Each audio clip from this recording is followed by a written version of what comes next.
السلام عليكم ورحمة الله وبركاته. إن الحمد لله نحمده ونستعينه ونستغفره ونعوذ بالله من شرور أنفسنا ومن سيئات أعمالنا. من يهده الله فلا مضل له ومن يضلل فلا هادي له. وأشهد أن لا إله إلا الله وحده لا شريك له وأشهد أن محمدا عبده ورسوله صلى الله تعالى عليه وعلى آله وصحبه وسلم تسليما كثيرا. أما بعد، فقد قال الإمام البخاري رحمه الله تعالى: باب إذا طلقها ثلاثا ثم تزوجت بعد العدة زوجا غيره فلم يمسها. قال حدثني عمرو بن علي قال حدثنا يحيى قال حدثنا هشام قال حدثني أبي عن عائشة عن النبي صلى الله عليه وسلم قال حدثنا عثمان بن أبي شيبة حدثنا عبدة عن هشام عن أبيه عن عائشة رضي الله عنها أن رفاعة القرظي تزوج امرأة ثم طلقها فتزوجت آخر، فأتت النبي صلى الله عليه وسلم فذكرت له أنه لا يأتيها وأنه ليس معه إلا مثل هدبة، فقال: لا حتى تذوق وسيلته ويذوق وسيلتك। সম্মানিত ভাতৃমণ্ডলী, আল্লাহ রাব্বুল আলামিনের প্রশংসা এবং প্রিয় নবী সাল্লাল্লাহু আলাইহি সাল্লামের উপর সালাত ও সালামের পর আজ জুমাবার 9 মুহররম 1447 হিজরি মোতাবেক 4 জুলাই 2025 আমাদের ধারাবাহিক আলোচনা সহিহুল বুখারীর তালাকের পর্ব নম্বর 10। ইমাম বুখারী রাহিমাহুল্লাহর তালাকের পর্বের অধ্যায় নম্বর 37। বিষয়বস্তু সম্পর্কে বলছেন ইমাম বুখারী রাহিমাহুল্লাহ তাআলা, বাবুন, এই অধ্যায় হচ্ছে ইযা তাল্লাকাহা সালাসান, কোনো পুরুষ যদি তার স্ত্রীকে 3 তালাক দিয়ে দেয়, 3 বারে 3 তালাক দিল, এটি হচ্ছে সহিহ সুন্নাহ ইসলামী তরিকা। 3 তালাক হয়ে গেছে। সুম্মা তাজাওয়াজাত বাদাল ইদ্দাতি যাওজান গায়রাহা, তারপরে তৃতীয় তালাকের পরে যে ইদ্যত রয়েছে সেই ইদ্যত পার করল। ইদ্যত পার করে অন্য স্বামীর সাথে বিবাহ বসল। বিবাহ তো অন্য স্বামীর সাথে হইল, কিন্তু ফালা ইয়ামাসসাহা, দ্বিতীয় স্বামী যার সাথে বিবাহ বসল তার সাথে তার মিলন হলো না, সে তাকে স্পর্শ করেনি, অর্থাৎ তার সাথে সহবাস হয়নি, তালাক হয়ে গেল। তারপরে যদি ফিরে আসে আগের স্বামীর কাছে, তাহলে চলবে কি না? চলবে না। কি করতে হবে? স্বেচ্ছায় বিয়ে হইতে হবে, না চুক্তির বিয়ে চলবে? হিল্লার বিয়ে, হারামকে হালাল করার জন্য, কন্ট্রাক্টের বিয়ে, যে 1-2 রাত রাখো তারপরে ঘুরিয়ে দিও, চলবে না? এটা লানতের কাজ, এটি আল্লাহর লানত, গজবের কাজ, হারাম, কাবিরা গুনাহ এবং জেনা ব্যভিচার। এই নোংরামি বেদাতি সমাজে বেদাতি মোল্লারা রেখেছে। এটি একজন মুসলিম কখনো করতে পারে না, এত নোংরামি কাজ ইসলামের দোহাই দিয়ে, জেনা ব্যভিচার। তো স্বেচ্ছায় বিবাহ হলো সংসার করার জন্য। বিবাহ কেন করে মানুষ? 2-4 রাত রাখার জন্য না তার সাথে স্থায়ীভাবে দাম্পত্য জীবন গড়ার জন্য? স্থায়ীভাবে তার সাথে সংসার করার নিয়তে, তারপরে পারুক আর নাই পারুক, ঠিক না? সবাই এই নিয়তে বিয়ে করে, বিবাহ করে, যে বিয়ে করেছে এই জন্য যে ছেলে মেয়ে হবে, এটা একটা উদ্দেশ্য। তাহলে এই নিয়তেই বিয়ে করলো, বিয়ে করার পরে তার সাথে বনিবনা হইল না, সে পুরুষের পক্ষতে হইল না অথবা নারীর পক্ষতে হইল না, তারপরে তালাক হয়ে গেল। আসলে এরকম তালাকের উদ্দেশ্যে বিয়ে করেনি, যে এর কাছ থেকে ছুটতে পারলে কাজ হয়ে গেছে, না, মোটেই না। তো বিবাহ হইল, বিবাহর পরে সহবাস হওয়া শর্ত রয়েছে। কি শর্ত রয়েছে? যে পরে স্বামী গ্রহণ করলো তার সাথে সহবাস শর্ত রয়েছে। বিবাহ শরীয়তসম্মত বিয়ে হইতে হবে, কোনো চুক্তির বিয়ে নয়।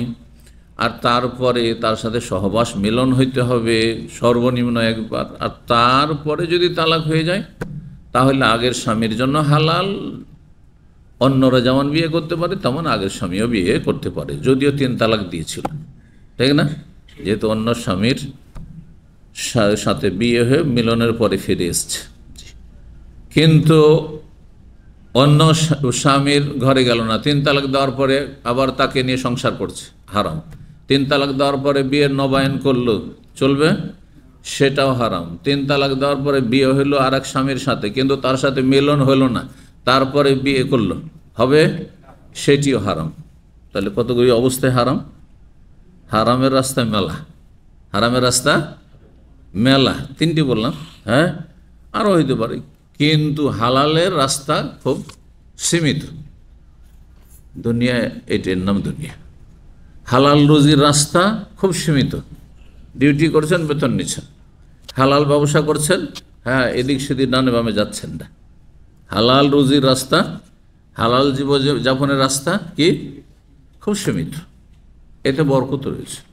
কিন্তু হারামের রাস্তা মেলা, চুরি করা, ডাকাতি করা, বেইমানি করা, আর হারাম ব্যবসা করা, সিগারেটের ব্যবসা, আপনার ওই নাপিতের ব্যবসা, দাড়ি মুন্নার ব্যবসা, তারপরে বহু হারাম ব্যবসা। হারাম ব্যবসা শেষ নেই, ঠিক না?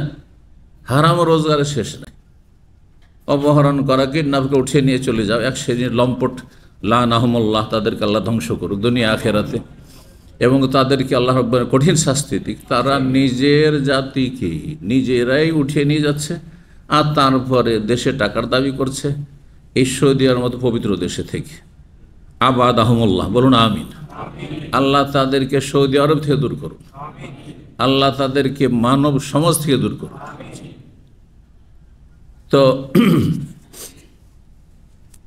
বলছিলাম, কি বলতে গিয়ে বললাম, হ্যাঁ, হারামের রাস্তা প্রশস্ত, কিন্তু তাতে বরকত নেই।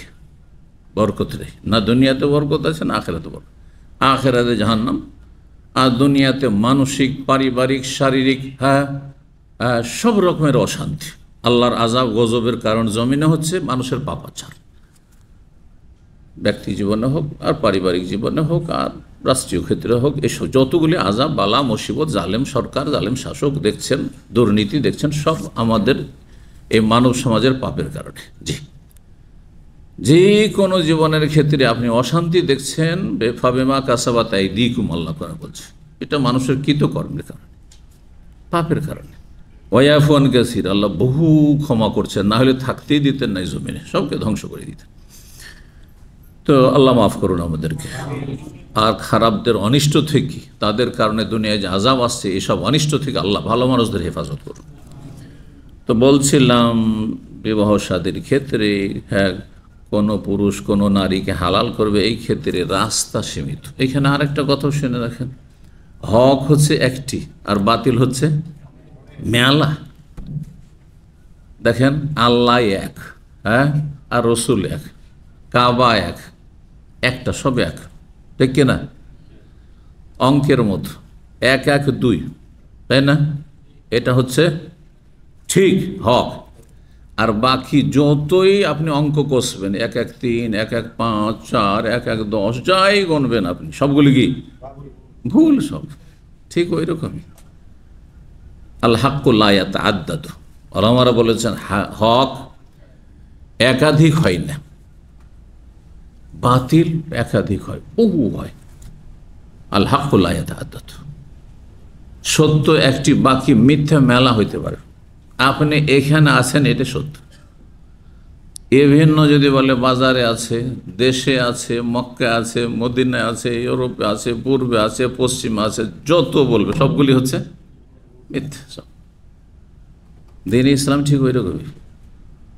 73 ফিরকার মধ্যে একটি ফিরকা জান্নাতি, হেদায়েত প্রাপ্ত, একটি জামাত, আর বাকি সবগুলি 72 হচ্ছে সব জাহান্নামী, সব পথভ্রষ্ট, সব জাহান্নামের রাস্তায় আছে।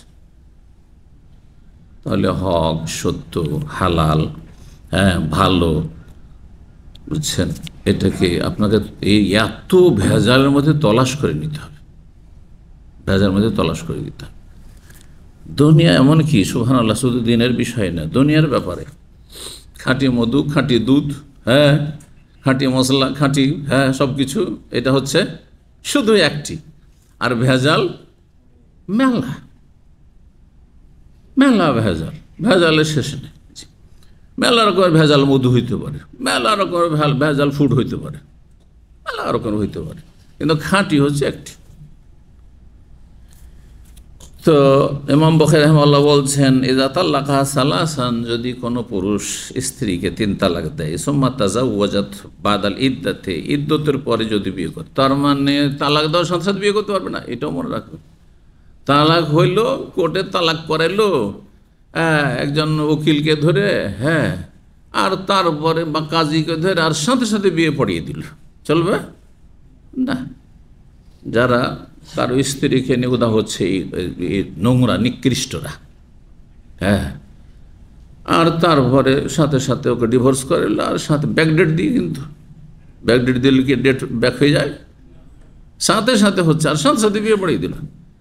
যারা এই কাজগুলি করছে, উকিল হোক আর কাজী হোক, আল্লাহ কত লানত এদের উপরে, যতটুকু হারাম পয়সার জন্য। আউযুবিল্লাহ। ও তো জানছে যে এখনই তো আমি ডিভোর্স করালাম, কি করে এখন এসে কোর্ট ম্যারেজ করাচ্ছে? আল্লাহ এদের বরবাদ করুন। জি। তারপরে বিয়ে বসবে বাদাল ইদ্দাত, ইদ্দত পার হওয়ার পরে, জাওজান গায়রাহু, অন্য স্বামীর সাথে, ওই স্বামীর সাথে নয়, 3 তালাক যেহেতু হয়ে গেছে। ফালাইমাসাহা, বিয়ে বসলো অন্য স্বামীর সাথে, কিন্তু যদি বিয়ে বসার পরেও তার সাথে সহবাস না হয়, তাহলে কি হালাল হবে? হালাল হবে না।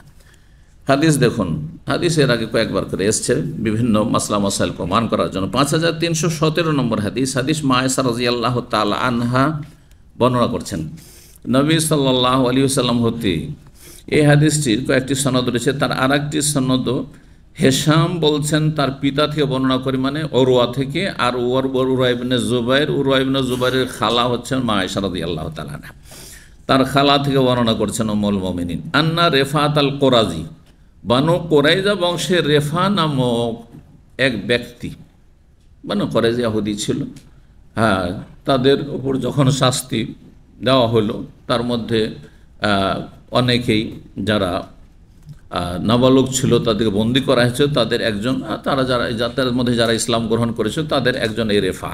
তো বানু কোরাইজা ইহুদি বংশের এই রেফা কোরাজি তাজাওয়াজা ইমরাতান, জনৈক মহিলাকে বিয়ে করেছিল, সুম্মা তাল্লাহা, তারপরে তালাক দিয়ে দিয়েছিল, 3 তালাক হয়ে গেছে। ফাতাজাওয়াজাত আখার, তারপর অন্য স্বামীর সাথে বিয়ে বসেছিল তার স্ত্রী। বিয়ে বসার পরে, হ্যাঁ, 2-1 দিন পরেই ফাতাতিন নবী, সেই মহিলা নবী সাল্লাল্লাহু আলাইহি ওয়াসাল্লামের কাছে আসলো মাসলা জিজ্ঞাসা করার জন্য। ফাযাকারাত লাহু আন্নাহু লা ইয়াতিহা, তারপরে নবী সাল্লাল্লাহু আলাইহি ওয়াসাল্লামের সামনে অভিযোগ করলো যে আমি যে বিয়ে করলাম আরেক স্বামীকে, এ রেফার পরে সে তার কাছে আগমন করতে পারছে না, আসতে পারছে না, মানে কি সহবাস সে সক্ষম নয়, নপুংস, অপারগ, সেই যৌন ক্ষমতা তার নেই। ওয়ান্নাহু লাইসা মাহু ইল্লা মুসলু হুদবা, আর তার গুপ্তাঙ্গ তার কাছে কেমন রয়েছে?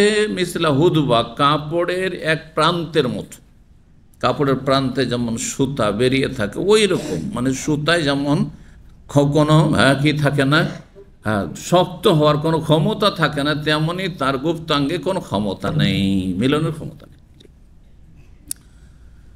ফাকালা, নবী সাল্লাল্লাহু আলাইহি ওয়াসাল্লাম উদ্দেশ্য বুঝতে পেরেছেন সে মহিলার, যে আমি তো বিয়ে করেছিলাম আরেকজন একে বিয়ে বসেছিলাম যে তার সাথে সংসার করব, কিন্তু তার সাথে সংসার করব কি দেখি, সংসার করার উদ্দেশ্য কি, বিয়ে করার উদ্দেশ্য কি? নিজেকে গুনাহ থেকে বাঁচানো। পুরুষ গুনাহ থেকে যেমন নিজেকে বাঁচাবে বিয়ের মাধ্যমে, মহিলাও নিজেকে গুনাহ থেকে বাঁচাবে। এটা হচ্ছে একটা গুরুত্বপূর্ণ উদ্দেশ্য। আমার একটি আলোচনা আছে বিবাহের উদ্দেশ্য। বিবাহের উদ্দেশ্য, আপনি যখন বিয়ে করবেন তার আগে আপনাকে নিয়তটা ভালো করতে হবে, আমার বিয়ে করার উদ্দেশ্যটা কি। সবাই বিয়ে করে তাই করছি, তাহলে পরম্পরা ধর্ম। ওই রকমই যেমন কাউকে জিজ্ঞাসা করছে নামাজ কেন পড়ছে, ও সবাই পড়ে, সেই পড়ছে।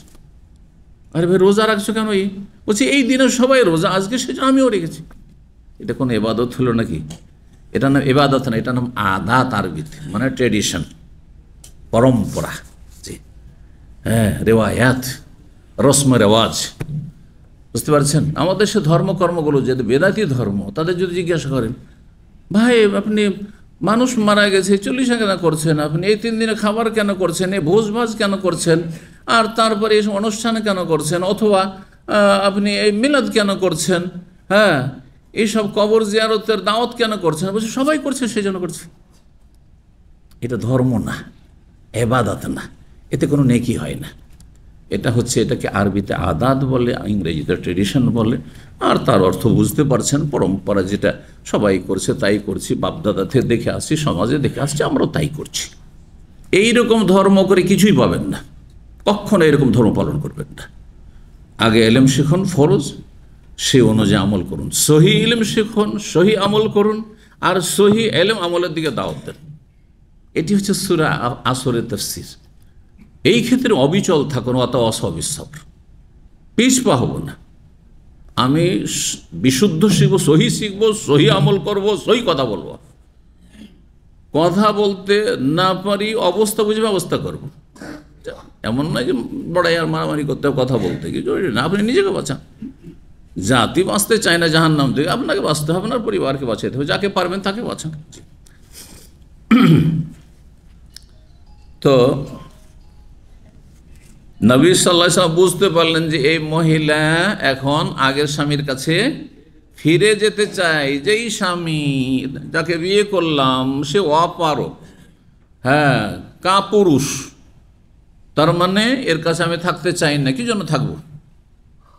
আমাদের দেশের ভাষায় বললে ভাত খেতে এসছি, ভাত খাওয়া জাতি না আমরা, জানি কি বলে, মহিলা যদি কোনো পুরুষের কাছে না থাকতে চায়, দেখে যে কাপুরুষ, হ্যাঁ, বিয়ে করার পরে দেখি তার কাছে ভাত খেতে এসছি না, তার মুখ দেখতে এসছি। বুঝতে পারছেন না? তা আসল উদ্দেশ্য যদি গায়েব হয়ে যায় তাহলে তার কাজ হবে না। তো এই কথা বলতে নবী সাহেব বুঝে গেলেন যে আগের স্বামীর কাছে ফিরতে চায়, মানে রেফা কোরাজির কাছে। তখন বললেন, লা, তুমি যেটা ভাবছো সেটা নয়, যে এর সাথে সহবাস হয়নি আর তারপরে এখন এর কাছ থেকে খোলা নিয়ে নেবো আর তারপরে আমি বিয়ে করব, হ্যাঁ, ইদ্যত পার হওয়ার পরে আগের স্বামীকে। হাত্তা তাজুকে ওসাইলা, তাহ, যতক্ষণ পর্যন্ত তুমি তার মধুর স্বাদ গ্রহণ না করবে।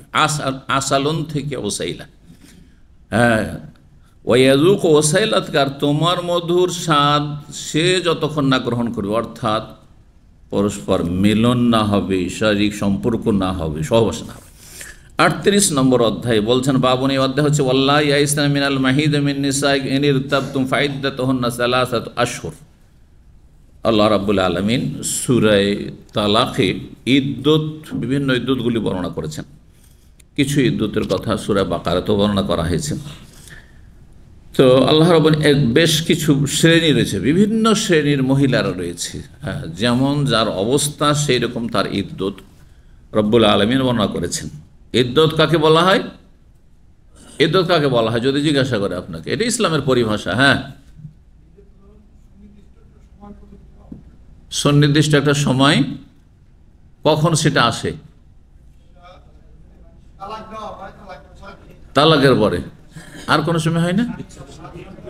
স্বামী মারা গেলে, বিধবা হলে, বিধবা হওয়ার পরে নির্দিষ্ট একটা সময় অপেক্ষা করতে হয়, এই সময় বিয়ে বসা যাবে না। ঠিক আছে?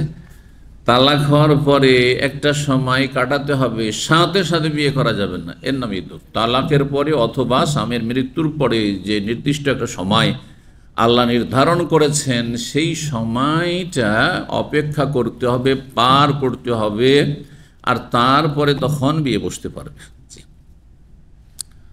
আর ইদ্যতের আবার বিধান রয়েছে, যদি বিধবা হয় তো তার ইদ্যতের বিশেষ বিশেষ বিধিবিধান রয়েছে ইত্যাদি। তো আল্লাহ রাব্বুল বলছেন, ওয়াল্লাহি ইয়াইসনা মিনাল মাহিদ মিন নিসাইকুম, তোমাদের নারীদের মধ্য থেকে যেসব নারীরা মাসিক থেকে নিরাশ হয়ে গেছে। মাসিক থেকে নিরাশ হয়ে গেছে মানে কি? মাসিক বন্ধ হয়ে গেছে। এটা কখন হয় সাধারণত? হ্যাঁ, যেসব মুরব্বীদের স্ত্রীদের মাসিক বন্ধ হয় তারা বুঝতে পারছেন। হ্যাঁ, এমন বয়সের লোক খুব কমই আছে, মাশাআল্লাহ, তাই না? তো কখন বন্ধ হয়? হ্যাঁ, 40-এর পরেই। 40-এর পরে খুব এত তাড়াতাড়ি বন্ধ সাধারণত হয় না। হ্যাঁ, 45-50 এই সময়টাই গেলে, 50-এর পরে প্রায় বন্ধ হয়ে যায়, আর 45 পরেও শোনা যায় আর কি। আমাদের কাছে যেহেতু মাসলা মাসের জিজ্ঞাসা আসে, সেই জন্য আমরা বুঝতে পারি যে কোন বয়সে আছে বন্ধ হয়ে গেল। তো এমনিতে 50-এর দিয়ে গেলে মোটামুটি, আগে আর পরে সবার একরকম হয় না। যেমন মাসিক হওয়ার ক্ষেত্রে 9 বছর থেকে শুরু করে অনেক মেয়েদের 12 বছর 14 বছরে গিয়ে মাসিক হয়। হ্যাঁ, 12 বছর 13 বছর 14 বছরে মাসিক শুরু হয়, কিন্তু কোনো কোনো মেয়েদের 8-9 বছরে শুরু হয়ে যেতে পারে। ওই রকমই মাসিক বন্ধ হওয়ার বিষয়টি রয়েছে। ওইসব নারীদের বিধান যারা মাসিক হওয়া থেকে নিরাশ হয়ে গেছে, তোমাদের নারী জাতির মধ্য হতে, তোমরা যদি দ্বিধাগ্রস্ত হয় যে আচ্ছা মা কতদিন ধরবো না ধরবো এর ইদ্যত, কারণ মাসিক হলে তো বোঝা যায় 1 মাসিক হলে তো 2 মাসিক হলে 3 মাসিক ইদ্যত পার হইল, ঠিক না? মাসিক হয় না, ফাইদ্যত হনা সালাসাত আশহুর, তাহলে তাদের ইদ্যত হচ্ছে 3 মাস। তা আমাদের সমাজে সহজ ভাষায় বলে তালাক হয়েছে, কত ইদ্যত? 3 মাস। কথাটি ভুল কিন্তু। 3 মাস কার? অল্প কিছু মহিলার যারা হয়তো মাসিক বন্ধই হয়ে গেছে, আর বলছে ওয়াল্লাহি লাম ইয়াহিজনা, আর ওই সব মেয়েরা যাদের এখনো মাসিক হয়নি, নাবালিকার বিয়ে হয়েছে 8 বছর 7 বছর 9 বছর। আর হিন্দু সমাজে আমরা যখন ছোটকালে পড়াশোনা করি তো দেখেছি যে হিন্দুদের মধ্যে তাড়াতাড়ি গ্রামে তাড়াতাড়ি বিয়ে হয়ে যেত। আমরা প্রাইমারিতে পড়তাম, ক্লাস 3-তে আমি ছিলাম মনে পড়ে, ক্লাস 2 একটা মেয়ে ছিল আমাদের গ্রামের, ক্লাস 2 আর বয়স কত হয়? 7 বছর 8 বছর, মেয়েটার বিয়ে হয়ে গেছে। বিয়ের পরে বাবার বাড়ি থাকতো, আর তারপরে মাঝে মাঝে শ্বশুর বাড়ি যেত, তখন স্কুল থেকে অনবস থাকতো, আবার আসতো স্কুল। কয়েক বছর পড়ার পরে যখন বাচ্চা হয়ে গেল তখন স্কুল ছেড়ে দিল। তাহলে নাবালিকার বিয়েটি যে আজকাল নিষিদ্ধ, এটি মানবরচিত বিধান, এটি হিন্দু সমাজেরও ট্র্যাডিশন ছিল না, আর ইসলামের বিধান না, বরং ইসলামের সাথে সাংঘর্ষিক। ইসলামের সাথে সাংঘর্ষিক। মেয়ে যদি সহবাসযোগ্য না হয় তাহলে তাকে উঠিয়ে দেওয়া যাবে না, কিন্তু বিবাহ দেওয়া যাবে। মেয়ে যদি সহবাসযোগ্য হয়ে যায় মানে মাসিক হয়ে গেছে, মানে সহবাসযোগ্য হয়ে গেছে, তখন শ্বশুর বাড়ি উঠিয়ে দেবেন, স্বামীর কাছে উঠিয়ে দিতে। উঠিয়ে দেওয়া বুঝুন তো, বলেন তো আপনারা, নাকি বলেন?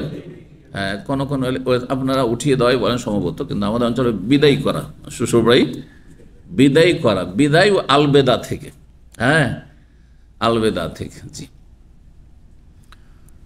তো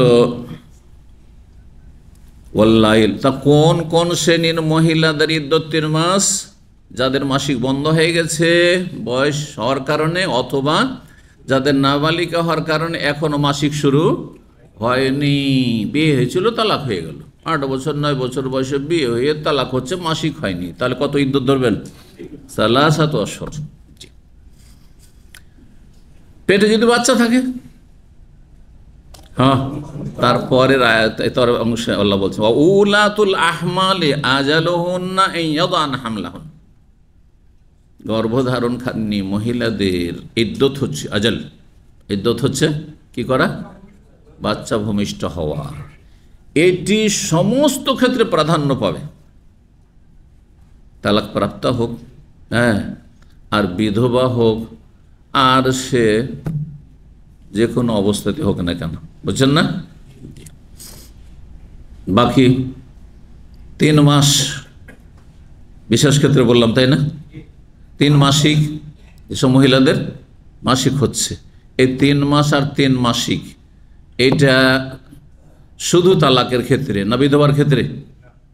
হ্যাঁ, তালাকের ক্ষেত্রে হতভম্ব হয়ে যাচ্ছেন, তাই না? বিধবা যদি হয় তাহলে স্বামী মারা গেছে, ইদ্যত কত? 4 মাস 10 দিন। এখানেও সমাজে প্রচলিত ভুল হচ্ছে, আমাদের দেশে অধিকাংশ মানুষ বলবে যে 4 মাস, 4 মাস বলে কোনো কিছু নেই। কি আছে? 10 দিনকে কমিয়ে দেয়, অজ্ঞতার কারণে হোক অথবা অচেতন হওয়ার কারণে হোক, 4 মাস 10 দিন। ওয়াল্লাযীনা ইয়াতাওয়াফাউনা মিনকুম ওয়া ইয়াযারুনা আযওয়াজান ইয়াতারাব্বাসনা বিআনফুসিহিন্না আরবাআতা আশহুরিন ওয়া আশরা, আল্লাহ সূরা বাকারা বলছেন ওই সব নারীরা, ইয়াতাওয়াফাউনা মিনকুম, যাদের স্বামীরা তোমাদের মধ্যে থেকে ইন্তেকাল করেছে, ওফাত পেয়েছে, ইয়াতারাব্বাসনা বিআনফুসিহিন্না, তারা প্রতীক্ষায় থাকবে, বিয়ে করার জন্য অপেক্ষা করে, মানে ইদ্যত পার করবে, আরবাআতা আশহুরিন, 4 মাস, ওয়া আশরা মানে 4 মাস 10 দিন। জি, তাহলে এই ক্ষেত্রে তখন 3 মাস 3 মাসিক চলবে না, কিন্তু স্বামী মারা গেছে, পেটে বাচ্চা আছে, এই মাস স্বামী মারা গেছে, এটা বলছে স্বামী মারা গেছে যদি বাকারার আয়াত ধরেন তাহলে ওখানে কি বলা হচ্ছে 4 মাস 10 দিন। আর সূরা তালাকের আয়াত ধরেন তো আইয়াদান হামলাহন, বাচ্চা ভূমিষ্ঠ হওয়া পর্যন্ত। তাহলে কোনটা প্রাধান্য পাবে? যে বলবেন হাত তুলবেন। হ্যাঁ, বাচ্চা ভূমিষ্ঠ, পেটে বাচ্চা আছে, বাচ্চা ভূমিষ্ঠ হওয়া। ধরেন স্বামী যেই সময় মারা যাচ্ছে সেই সময় প্রথম মাসের গর্ভ ছিল, তাহলে কয় মাস অপেক্ষা করতে হবে? 8 মাস 9 মাস অপেক্ষা করতে হবে। তাহলে ইদ্যত লম্বা হয়ে যাচ্ছে। এর বিপরীতটা বলি, স্বামী যখন মারা যায় তখন ভাগ্যচক্রে মহিলার পেটে 9 মাসের বাচ্চা ছিল, বাচ্চা ভূমিষ্ঠ হব অবস্থায় ছিল, 3 দিন পরই বাচ্চা হয়ে গেল। হ্যাঁ, এখন বলেন 4 মাস 10 দিন না, 3 দিনই ইদ্যত শেষ। এটাই হচ্ছে সমস্ত আইম্মায়ে কেরাম সালাফে সালেহিন থেকে শুরু করে মত। একমাত্র আব্দুল্লাহ বিন আব্বাস রাদিয়াল্লাহু তাআলা আনহু, সুবহানাল্লাহ, সাহাবাগণ ফিকহি মাসলা ইখতিলাফ ছিল কিন্তু গ্রুপিং ছিল না, হ্যাঁ, গোঁড়ামি ছিল না, দল পাকানো ছিল না। কিন্তু হানাফি, শাফি, মালিকি, হাম্বলির মাঝে দল পাকাপাকি রয়েছে। আমরা একটা হানাফি, আমরা হচ্ছে শাফি, আমরা হচ্ছে মালিকি। হ্যাঁ, হাত ছেড়ে কেন নাচ বাড়ছে? না মালিকি। হ্যাঁ, আপনি ফজরে কেন কুনুত করছেন? না শাফি। এইটা হারাম, যেটাকে বলা হয় মজহাবি তাআসসুব, মজহাবি গোঁড়ামি, মজহাবি অন্ধত্ব, এইটা হারাম। বাকি ফিকার মাসলা ইখতিলাফ সহি আকিদার আলেমদের মধ্যে থাকতে পারে, কারণ সাহাবায়ে কেরামদের জামানাতে ইখতিলাফ ছিল, আকিদাই দ্বিমত ছিল না, কিন্তু ফিকহি মাসলা মাসাইলে ইখতিলাফ দ্বিমত ছিল। এটা দোষণীয় না, কারণ সবার দৃষ্টিভঙ্গি একরকম নয়। বুঝতে পারছেন না? বুঝের ফের বুঝেন, আপনি একরকম করে বুঝছেন, আমি আরেক রকম করে বুঝছি। এই আরাফার মাসলাই নেন, এটাকে আকিদার মাসলা বানিয়ে দিয়েছে এক শ্রেণীর আহলে হাদিস মৌলবীরা। কথা বুঝছে, এত বাড়াবাড়ি করেছে যে ফিকার মাসলাকে আকিদার মাসলা বানিয়ে দিয়েছে। যারা মনে করছেন না দেশের সাথে আরাফার রোজা রাখতে হবে 9 তারিখ, তারা বলছে যেন বিভ্রান্ত, যারা বলছে আরাফার সাথে রাখতে হবে, আরাফার দিন হাজী সাহেবরা আছে, আমরা জানতে পারছি রাখতে হবে, মানে বিভ্রান্ত মনে হচ্ছে আমাদের ফতোয়া। আচ্ছা, এর বিপরীতটাও বাড়াবাড়ি দুই দিক থেকে, যে যারা মনে করছে আরাফার সাথে রাখতে হবে, যারা নয় বলছে, মনে হচ্ছে যে ওরা গোমরা হয়ে গেছে। নাউজুবিল্লাহ, এটাই হচ্ছে নিন্দনীয়। এটির নাম তাআসসুব। শুধু মযহাবের নামে তাআসসুব না, ব্যক্তির নামে তাআসসুব, ফতোয়ার নামে তাআসসুব, গোঁড়ামি, যে আপনারটা কি হক মনে করে নিয়েছেন, আপনার জন্য ওইটা হক, আমি সেটা যেহেতু বিশ্বাস করি না সেজন্য আমার জন্য অন্যটাই হক। এবার বুঝতে পেরেছেন? এজন্য আমি সবসময় বলি মানুষের উদারতা যাতে করি হ্যাঁ মজবুত হয়, উদারতাটা বেশি হয়। আর বৈধ উদারতা, এমন নয় যে শরীয়তে অ্যালাউ নেই এই উদারতা, ফিকহি মাসলার ক্ষেত্রে উদারতার অবকাশ আছে। আমি বলি যে আমার ফতোয়া আমার জন্য শুধু, যেহেতু আমি এটাই স্টাডি করেছি, এটাই সহি বুঝেছি, এটা কার জন্য? আমার জন্য। বাকি আপনাদের জন্য, যদি ভিন্ন মত থাকে আর ওইটা বিশ্বাস করেন তো ওইটা আপনার জন্য, কিন্তু আমার উপর আপনারা চাপিয়ে দিতে পারেন না, কারণ আমি এটা বুঝেছি। বুঝতে পারছেন? আমার বোঝার কিছুটা হলে যোগ্যতা আছে, আর আপনার বোঝার কিছুটা হলে যোগ্যতা আছে, সুতরাং আপনার উপর আমারটা চাপিয়ে দিচ্ছে। লাকুম দীনুকুম ওয়ালিয়া দীন, সহজ ভাষায়। কেন এই ফিকহি মাসলা এত বাড়াবাড়ি? যখনই এই সময়গুলো আসছে ফেসবুক গরম করে ফেলছে সহি আকীদার নামে, এগুলি সহি আকীদা, এগুলো বিভ্রান্তি। আল্লাহ হিদায়াত দান করুন। আরে ভাই, আপনারটা ঠিক আছে, আপনি 9 তারিখে রাখেন না, কোনো আপনার মানহানি করা কেউ যদি করে তাহলে খারাপ কাজ করছে সে। আপনাদের যদি কেউ মানহানি করে যে আপনি 9 তারিখে রাখছেন, আপনাকে নিয়ে হাসাহাসি করছে কেউ, তাহলে সে খারাপ কাজ করছে, অন্যায় করছে। আর যারা আরাফার দিনে রেখে নিল, দেশে 8 তারিখে আরাফার দিনে যাচ্ছে, হাজী সাহেবগণ আরাফাত আজ রেখে নিল, তাদের সাথে নিয়ে হাসাহাসি করছেন, তাহলে আপনি চরম অন্যায় কাজ করছেন। ফিকহি মাসলা মাসাইলে উদারতা রাখেন, ওর চাইতে গুরুত্বপূর্ণ মাসলা। সমস্ত সাহাবায়ে কেরাম বলছেন যে সূরা তালাক পরে নাযিল হয়েছে, সূরা তালাকের আয়াতটি প্রাধান্য পাবে সব ক্ষেত্রে, ইদ্যতের ক্ষেত্রে। কিন্তু ইবনে আব্বাস বলছেন না, আবাদুল আজালাইন, দুটো ইদ্যতের মধ্যে কোনটা দীর্ঘায়িত সেটা দেখতে হবে। বুঝতে পেরেছেন কি মশলা বুঝলেন? যদি দেখা যায় যে 4 মাস 10 দিন, যদি আমি সূরা বাকারা আয়াতে বিধবার ইদ্যত ধরি তো কতদিন? 4 মাস 10 দিন। আর যদি গর্ভধারণটাকে কেন্দ্র করি তাহলে কতদিন? হ্যাঁ, বেশি হয়ে যাচ্ছে, 4 মাস 10 দিন বেশি, 6 মাস হচ্ছে, তাহলে কোনটাকে ধরবো? 6 মাসটাকে ধরতে ইবনে আব্বাস বলছেন। যদি দেখা যায় যে বাচ্চা হয়ে গেল 10 দিনে, 20 দিনে, 1 মাসে, 2 মাসে, 3 মাসে, 3 মাসে বাচ্চা ভূমিষ্ঠ হয়ে গেল বিধবা মহিলার, আর তার ইদ্যত যদি ধরি আমি, হ্যাঁ, কি হিসাবে? মাস হিসাবে, তাহলে কত? 4 মাস 10 দিন। তো কোনটা বেশি দীর্ঘতার সময়? 4 মাস 10 দিন। তাহলে 4 মাস 10 দিন ধরবো, তখন বলছেন তিনি। কিন্তু এই মতের সাথে অন্য সাহাবায়ে কেরাম একমত নয়, এমনকি 4 ইমাম আহলুল হাদিস মুহাদ্দিসিন কেউ একমত নয়। তার ইজতিহাদ ছিল সেটি, তার ধারণা ছিল যে মক্কায় থাকলে গুনাহ বেশি হবে, এই জন্য শেষ জীবনে তার ইজতিহাদ যে আমি মক্কায় থাকবো না, নেকি যেমন বেশি, 1 লক্ষের নেকি, তেমন গুনাহ যে বেশি। শুধু গুনাহার যদি মনে একটা কল্পনা জল্পনা আসে, ওমাইয়ুরিদ ফিহি বিইলহাদিন বিযুলমিন নুযিকহু মিন আযাবিন আলীম, সূরা হজের এই আয়াতের তাফসীর, অথচ সাহাবীদের মধ্যে সবচেয়ে বড় মুফাসসির, সবচেয়ে বড় হলে ভুল হবে না, এটা ভুল না, কারণ তাফসীরের সাবজেক্টে সাহাবায়ে কেরাম সবচেয়ে বড় মুফাসসির, আবরুল উম্মাহ, তরজুমান আল কোরআন আব্দুল্লাহ বিন আব্বাস রাদিয়াল্লাহু তাআলা আনহু, তার মত ছিল এই আয়াত সম্পর্কে যে গুনার ইচ্ছা হলেই কঠিন শাস্তি আল্লাহ দেবেন, ধরবেন। তো যে কোনো সময় শয়তান মনে গুনার কথা নিয়ে চলে আসতে পারে, এটা পাপের কথা মনে চলে আসতে পারে যে একটা এটা না করেই ফেলি, তারপরে করলাম না, তাও ধরবেন আল্লাহ। তা আমি থাকবো কেন এমন শহরে, যেই শহরে গুনার ইচ্ছা করে গুনাহ করলাম না, তারপরে আল্লাহ পকড়াও করে কঠিন শাস্তি চলে আসতে পারে। সেজন্য শেষ জামানে কোথায় হিজরত করেছিলেন? কোথায়? আব্দুল্লাহ আব্বাস রাদিয়াল্লাহু আনহু কবর কোথায় আছে জানেন না? তায়েফে, মসজিদ আব্দুল্লাহ বিন আব্বাস। এবার কুফা বলল, তায়েফে আছে, তায়েফে মসজিদ আব্দুল্লাহ বিন আব্বাস। তায়েফে যদি কেউ গিয়ে থাকেন তাহলে জানছেন, তাহলে জিয়ারতে অথবা তায়েফে থাকে আত্মীয় স্বজন বা কেউ, অনেকে তায়েফ থেকে এসেছেন তায়েফে। তো তার মানে এই কথাটা ঠিক?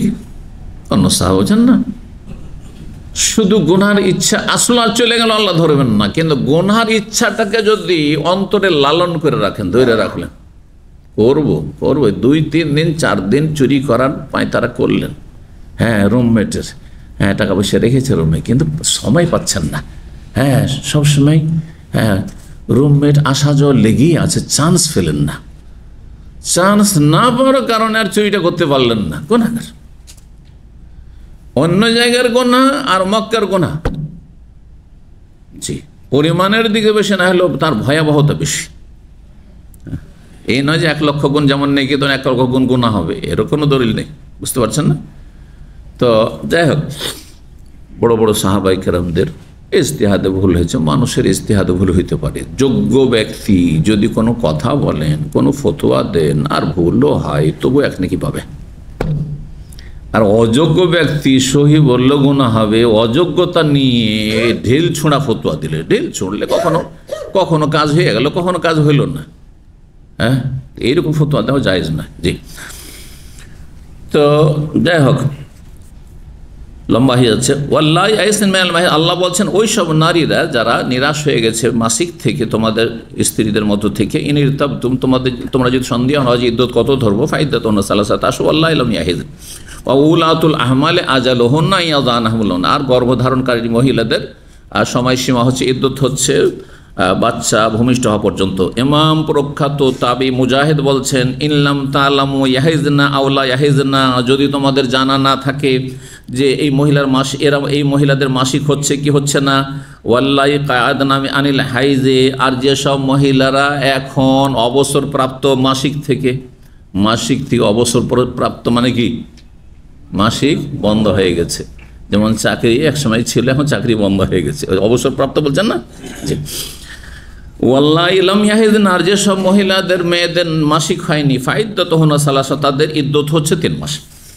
এখানে কোনো হাদিস নিয়ে আসে না। 39 নম্বর অধ্যায় বাবুন, এই অধ্যায় হচ্ছে ওয়াউলাতুল আহমালে আজালুহুন্না ইয়াদান হামলাহুন, তাফসীর করে দিয়েছি।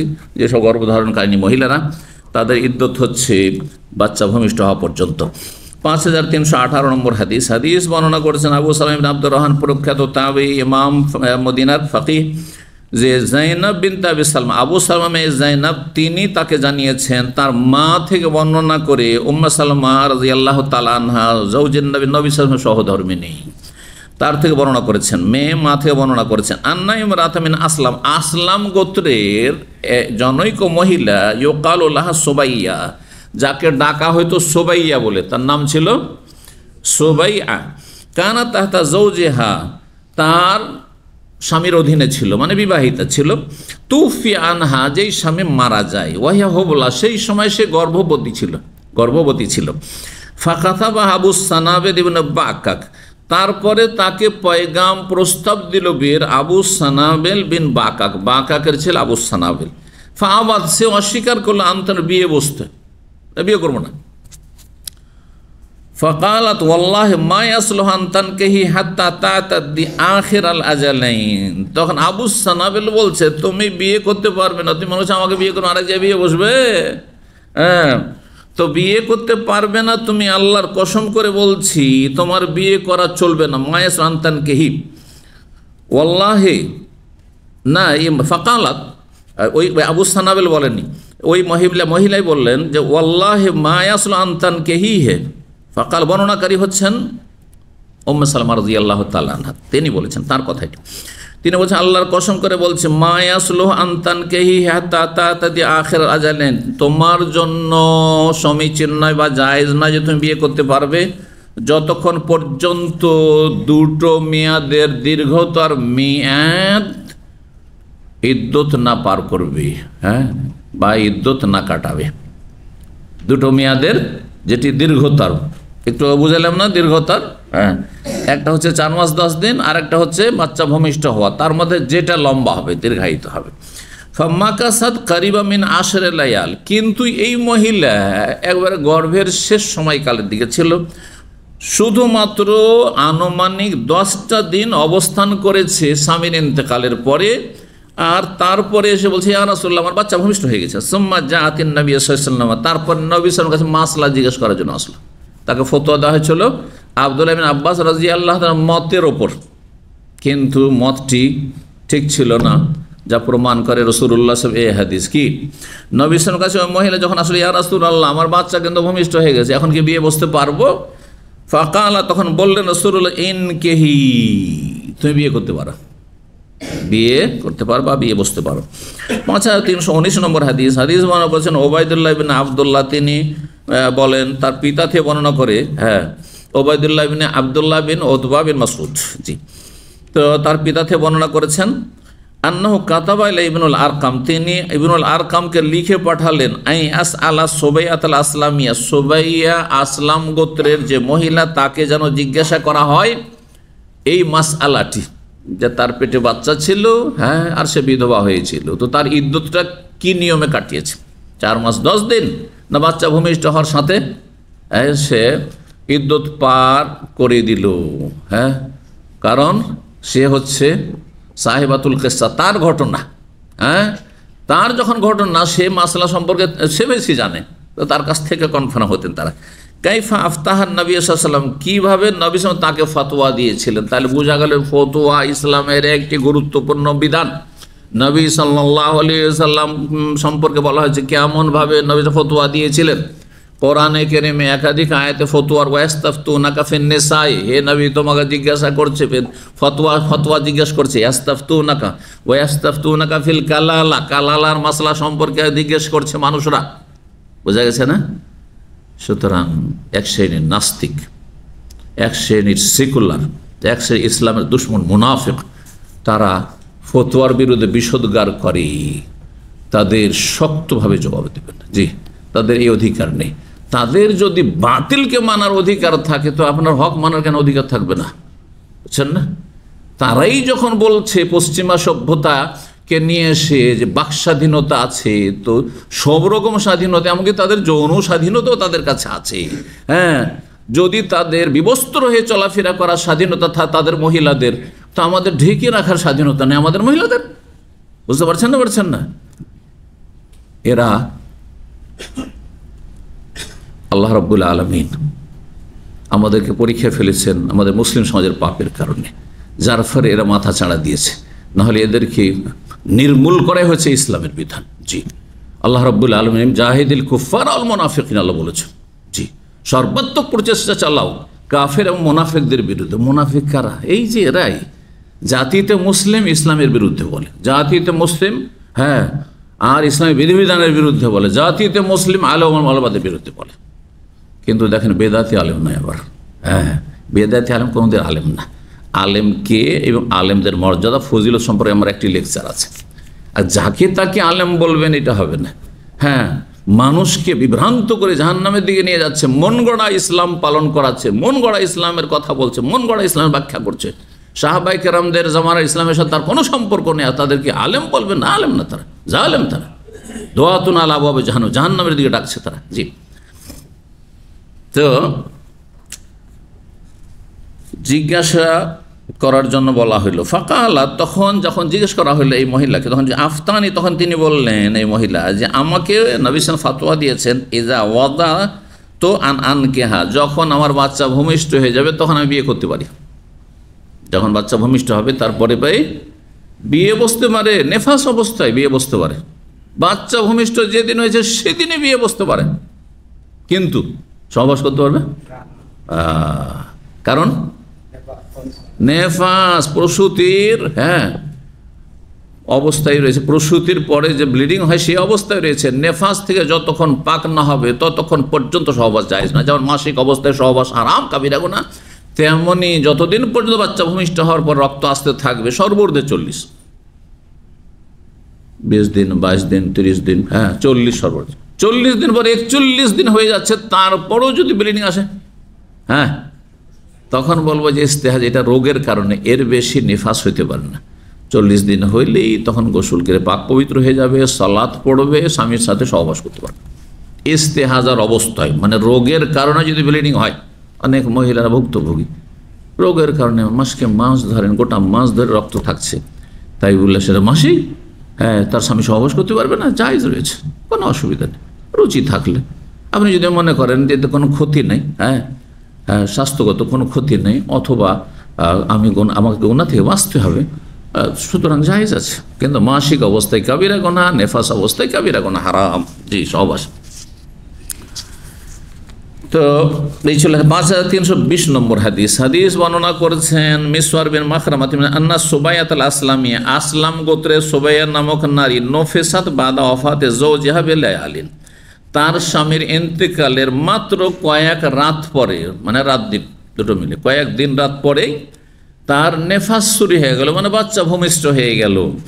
ফাজাতিন নবী সাল্লাল্লাহু কাছে সে মহিলা আসলো, ফাস্তাজানাত আনতানকিহা, বিয়ের জন্য অনুমতি চাইলো। ফাআযান আল্লাহ, নবী সাল্লাল্লাহু তাকে অনুমতি দিন। ফানাকা, তারপরে সে বিয়ে বসে গেল, বিয়ে করলো।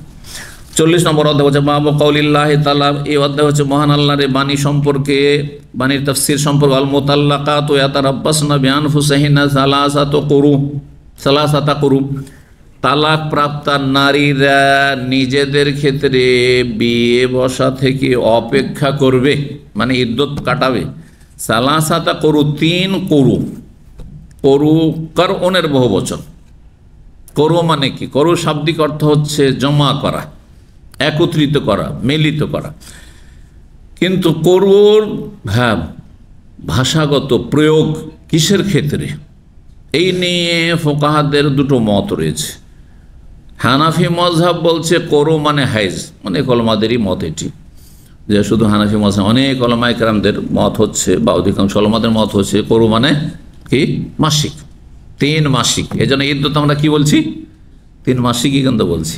কিন্তু ইমাম শাফি রাহিমাহুল্লাহ বা শাফি মযহাবের ফোকাহাদের মত হচ্ছে করু মানে তোহর, তাহলে তাদের কাছে 3 পবিত্রতা অতিক্রম করতে হবে।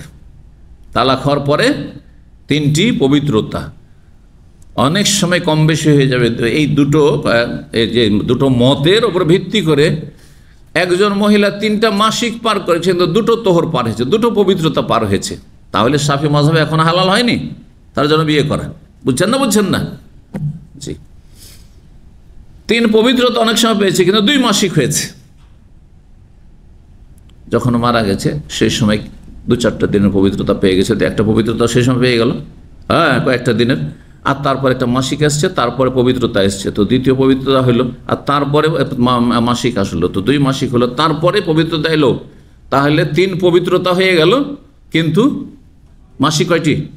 2টি। তাহলে হানাফি মাযহাবে এখনো বিয়ে করা হালাল হয়নি। তো এই ইখতিলাফের রেজাল্ট, ফলাফল হচ্ছে এটি, যে কখনো হানাফি মাযহাব বা অধিকাংশ ওলামাদের যে মত যে পরো মানে হাইজ মাসিক, তো কখনো আগে বিয়ে করা হালাল হয়ে যাবে, আর কখনো আবার তাতে বিলম্ব হবে, কখনো এর বিপরীত হবে। যাই হোক, তালাক প্রাপ্তা নারীরা ইয়াতারাব্বাসনা বিআনফুসিহিন্না, তারা অপেক্ষা করবে বিয়ে বসা থেকে 3 মাসিক বা 3 হাইজ, যেটাই বলেন, বা 3 তোহর, 3 পবিত্রতা। ওয়াকাল ইব্রাহিম নাকি বলেন, ফিমান তাজাওয়াজা ফিল ইদ্দাতে, কোন মহিলাকে যদি কোনো ব্যক্তি ইদ্দতে বিয়ে করে, মহিলা ইদ্দতে ছিল, কাজটি হারাম করেছে, ঠিক না? ইদ্দতে বিয়ে করা জায়েজ না। ইদ্দতে ছিল মহিলা, তাকে বিয়ে করেছে কোনো ব্যক্তি, ওই মাসলা সম্পর্কে বলছেন। ফাহাদ, আর তারপরে মাসিক এসেছে, ইন্দাহু, তার কাছে এসে, 3 মাসিক। বানাত মিনাল আউয়ালে, তাহলে আগের স্বামী থেকে সে বিচ্ছিন্ন হয়ে গেছে। ইদ্দত চলাকালীন কি করেছে? বিয়ে করে নিয়েছে। আর তারপরে বলছেন ফাহাজাত ইনদাহু 3 মাসিক আসছে, তাহলে আগের স্বামী থেকে বায়না, ওয়ালা তাহতাসে বললেন বেহি লেমান বাদ, পরের স্বামীর থেকে যদি তালাক হয় তাহলে এটা ধরা হবে না, কারণ এই একটাকে 2 জনের জন্য ইদ্দত কি করে ধরবেন না, এটা বলতে চাইছেন ইব্রাহিম নাখি। সুতরাং আগের থেকে যখন বিচ্ছিন্ন হল, আগের স্বামী থেকে 3 মাসিকের মাধ্যমে, তাহলে যদি সে তালাক দেয়, তাহলে তার কাছে এসে যে 3 হাইজ হয়েছে, ওয়ালা তাহতা সলিমান বাদ, পরের স্বামীর জন্য সেটা গণ্য হবে না। ইমাম জোহরি বলছেন যে না, সেটা গণ্য হবে, পরে যদি সে তালাক দেয় তাহলে তার ক্ষেত্রে সেটা গণ্য হবে। হাজা আহাব্ব এলা সুফিয়ান, সুফিয়ানের কাছে ইমাম জোহরির মতটি, এই কওলা জোহরি বেশি পছন্দনীয়। ওয়াকালামা, আমার মা হচ্ছে ইকালো, আরবরা বলে থাকেন, আকরাতিল মারআতু ইযা দানা হাইযুহা, মহিলার কোরো এসেছে, অর্থাৎ যখন মাসিকের সময়কাল নিকটবর্তী হয়েছে। ও আকরাত ইযা দানা তোহরা, আরবরা এটাও বলে, এই ক্ষেত্রেও বলেন যে অমুক মহিলার কোরো এসেছে, মানে ইযা দানা তোহরা, যখন পবিত্রতার সময়কাল কাছে এসছে। তাহলে আরবি ভাষায় বলতে চাইছেন এখান থেকে ইমাম মামার ভাষাবিদ তিনি, যে আরবদের কাছে কোরো শব্দটি হচ্ছে হুরুফে আজদাদ, মানে বিপরীত অর্থবাহী শব্দ। কিছু কিছু শব্দ আছে বিভিন্ন ভাষাতে থাকে, বিপরীত অর্থ বহন করে, এইটা হয় আবার ওইটা হয়, ওর বিপরীতটা হয়। তো এইরকম শব্দ, কোরো মানে তোহর, পবিত্রতা হয় আরবি ভাষায়, আর কোরো মানে মাসিকও হয় বলতে চাইছেন। ওয়ুকালো, আরবি ভাষায় বলা হয়ে থাকে, মা কারাতো বেসালান কাত্তু ইযা লাম তাজমা ওয়ালাদান ফি বাতনিহা, মানে মা কারাত বেসালান কাত্তু, বলছেন যে অমুক মহিলা কখনো পেটে গর্ভধারণ করেননি। ইযা লাম তাজমা ওয়ালাদান ফি বাতনিহা, কখন বলে এটা আরবরা? যখন পেটে কখনো এখন পর্যন্ত গর্ভধারণ করেনি, পেটে বাচ্চা গর্ভধারণ করেনি, তখন বলে মা কারাত বেসালান। 41 নম্বর বলছে, বাবু কিসসাতে ফাতিমা বিনতে কাইস ওয়া কওলিল্লাহি, এই অধ্যায় হচ্ছে ফাতিমা বিনতে কাইস সাহাবিয়া রাদিয়াল্লাহু তাআলা আনহার তালাকের ঘটনা এবং তার ভরণ পোষণের ঘটনা সম্পর্কে, এবং মহান আল্লাহর এই বাণী সম্পর্কে, ওয়াত্তাকুল্লাহ রাব্বাকুম, তোমরা তোমাদের রব আল্লাহকে ভয় করো, লা তুখরিজুন বুয়ুতাহুন্না, তাদেরকে বাড়ি থেকে তোমরা বের করিও না। সূরা তালাকের প্রথম আয়াত। 5321 এবং 5322 নম্বর হাদিস বর্ণনা করছেন কাসেম বিন মোহাম্মদ আর সুলাইমান বিন ইয়াসার, 2 জনে মদিনার বড় ফাকি ইমাম ছিলেন তাবেঈনদের জামানায়। আন্নাহু সামিআহুম ইয়াযকুরানে, ইয়াহইয়া ইবনে সাঈদ তাদের ছাত্র, এই 2 জন থেকে শুনেছেন, ইয়াহইয়া ইবনে সাঈদ ইবনে আস, ইয়াহইয়া ইবনে সাঈদ ইবনে আস তিনি তাল্লাকা বিনত আব্দুর রহমান ইল হাকাম, আব্দুর রহমান ইবনে হাকামের মেয়েকে, কন্যাকে তালাক দিয়েছিল। ফান্তালাকা আব্দুর রহমান, তখন তার বাবা, মেয়ের বাবা আব্দুর রহমান তাকে নিজের ঘরে নিয়ে চলে গেছিল, তালাক হওয়ার পরে নিজের বাড়িতে নিয়ে চলে গেছিল। ফারসালাত আয়েশা তো উম্মুল মুমিনিন ইলা মারওয়ান ইবনুল হাকাম, তখন আয়েশা রাদিয়াল্লাহু তাআলা আনহা মুমিনদের জননী মারওয়ান বিন হাকামের কাছে পাঠালেন এই বিষয়ে, যেটা ভুল করেছে। ওহু আর আমিরুল মদিনা, তখন যেহেতু মারওয়ান মদিনার গভর্নর ছিলেন, তাই নবী সাল্লাল্লাহু আলাইহি ওয়াসাল্লামের ইন্তেকালের পরে পরবর্তীকালে ওসমান রাদিয়াল্লাহু তাআলা আমলে বা তারপরেও মদিনার গভর্নর ছিলেন মারওয়ান ইবনুল হাকাম। তো তাকে বলে পাঠালেন যে ইত্তাকিল্লাহ, কি বলে যে ইত্তাকি, আল্লাহকে ভয় করুন, ওয়ারদুদ হয় আলা বাইতিহা, আর এই মেয়েটিকে তার স্বামীর বাড়িতে ফিরিয়ে নিয়ে আসুন। ওর বাবা কেন উঠিয়ে নিয়ে চলে গেল? ইদ্যতের সময়কাল থাকতে মেয়েকে উঠিয়ে নিয়ে যাওয়া এটা জায়েজ হয়নি। কে বললেন? মা আয়েশা রাদিয়াল্লাহু তাআলা। বোঝার চেষ্টা করুন। আল মারওয়ান ফি হাদিস সুলাইমান, এই সুলাইমানের হাদিসে মারওয়ান বললেন, ইন্না আব্দুর রহমান হাকাম গালাবানি, আমি আব্দুর রহমান হাকামকে বুঝিয়েছি যে তোমার মেয়েকে তালাক দিয়েছে এইভাবে উঠিয়ে নিয়ে যেও না, কিন্তু সে আমাকে পরাভূত করেছে, তার কাছে আমি হেরে গেছি, মানে মানাইতে পারিনি তাকে, না রাখবো না, তালাক দিয়েছে আমার মেয়েকে রাখবো না। প্রভাবশালী মানুষ ছিল এরা, সব বানু উমাইয়া বংশের আর শাসক বংশ। তো যাই হোক, বলছেন যে আমাকে পরাভূত করেছে আর আমাকে হারিয়ে দিয়েছে। কাসেম বিন মোহাম্মদ বিন আওয়ামা বালাগাকে শান ও ফাতেমা, কাসেম বিন মোহাম্মদ বিন আবি বকর বললেন যে আপনার কাছে কি এই সংবাদ পৌঁছেনি ফাতেমা বিনতে কায়েসের ঘটনা, যে ফাতেমা বিনতে কায়েস রাদিয়াল্লাহু তাআলা আনহাকে নবী সাল্লাল্লাহু আলাইহি ওয়াসাল্লাম বলেছেন যে লা সুকনা লাকি ওয়ালা নাফকা, তোমার জন্য ভরণ পোষণ নেই। 3 তালাক হয়ে যাওয়ার পরে, 3 তালাক যখন হয়ে গেল, তখন নবী সাল্লাল্লাহু আলাইহি ওয়াসাল্লাম কি বলেছিলেন? তোমার ভরণ পোষণ নেই। এই হাদিস কি আপনি জানেন না? কাকে বলেছেন? মা আয়েশা রাদিয়াল্লাহু তাআলা আনহাকে। তখন মা আয়েশা বললেন, লা ইয়াদুররুকা, তোমার কোনো ক্ষতি নেই, আল্লাহ তাজকুর হাদিস ফাতেমা, এই ফাতেমা বিনতে কায়েসের হাদিস যদি এখানে উল্লেখ না করো, তাতে কোনো যায় আসে না, কোনো ক্ষতি না। হ্যাঁ, ভুল বুঝেছো তোমরা। মাসলায়ে সাহাবায়ে কেরামদের মধ্যে ইখতিলাফ শুন। এখানে মা আয়েশা রাদিয়াল্লাহু তাআলা আনহার মত একরকম, অন্যদের মত ছিল আর একরকম। জি। ফাকাল মারওয়ান হাকাম, মারওয়ান বিন হাকাম তখন বললেন মদিনার গভর্নর, যে আপনি যে বলছেন যে ফাতেমা বিনতে কায়েসের ঘটনা এখানে পেশ করলে চলবে না, এটা দরকার নাই। কেন? যে ফাতেমা বিনতে কায়েসকে স্বামীর বাড়ি থেকে সরিয়ে দেওয়া হয়েছিল এই জন্য যে সেখানে তার নিরাপত্তা ছিল না। হ্যাঁ, সেখানে তার নিরাপত্তা ছিল না, চোর ডাকাতের বা খারাপ লোকের আক্রমণের ভয় ছিল, অথবা সে ছিল কর্কশভাষী। হ্যাঁ, সুতরাং সে হয়তো স্বামীর পরিবারের লোক, তালাক যেহেতু স্বামীর পরিবারের মহিলাদেরকে কি করতো, নোংরা ভাষা, অকথ্য ভাষায় কথা বলতো, এই আশঙ্কায় তাকে সরিয়ে দেওয়া হয়েছে। এটা বিশেষ কারণ। তো এই কারণটি তো এই আব্দুর রহমানের মেয়ের ক্ষেত্রেও হইতে পারে। কে বলছেন? গভর্নর বলছেন। জি, আপনি ওখানে যখন একটা অজুহাত বয়ান করছেন যে তাকে সরানো হয়েছিল এই জন্য, আসলে সে স্বামীর কাছ থেকে ভরণ পোষণ পাবে যতদিন ইদ্যত আছে 3 তালাকের পরেও, তাহলে এখানে তো একই ঘটনা, আপনি এখানে কেন আপত্তি করছেন যে না স্বামীর ঘরে ফিরাও?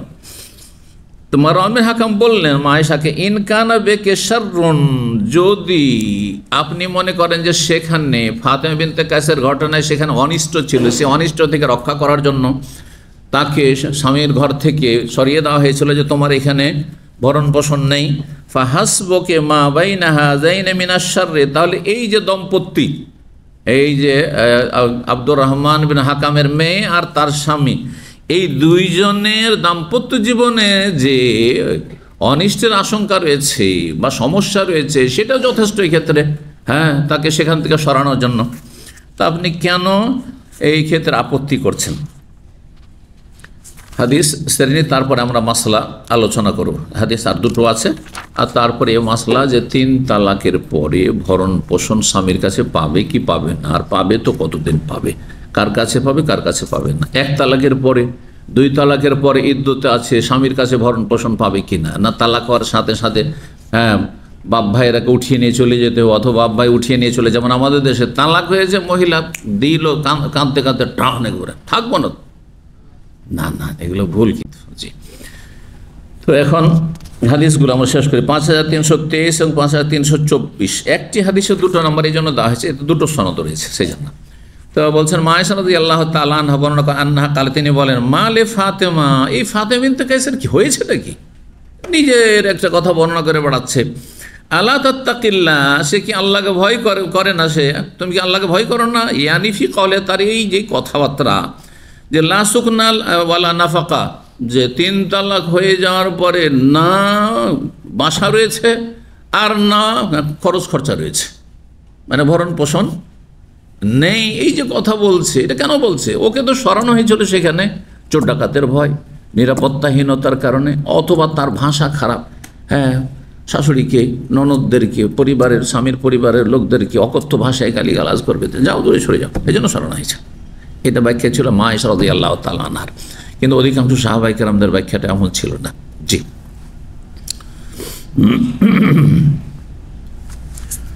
5325 নম্বর, 5326 নম্বর, এখানে দুটো নম্বর এই জন্য আছে যে সনদ, 2 সনদ থেকে হাদিস এসেছে।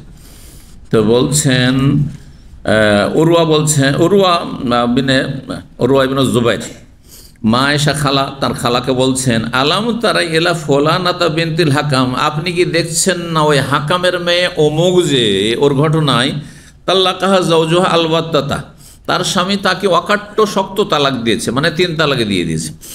ফাখারা যাতা, সে স্বামীর বাড়ি থেকে বেরিয়ে গেছে, আর আপনি বলছেন না বের হইতে হবে না, এখনও ভরণ পোষণ চালাইতে হবে, এখনও ভরণ পোষণ চালাতে হবে। ফাকালাত, তখন খালা বলছেন বোনের ছেলে উরওয়াকে, বেসামা সানাত, খুব খারাপ কাজ করেছে সে, যে বেরিয়ে চলে গেছে বাবার বাড়ি, সে কি করেছে? মন্দ কাজ করেছে।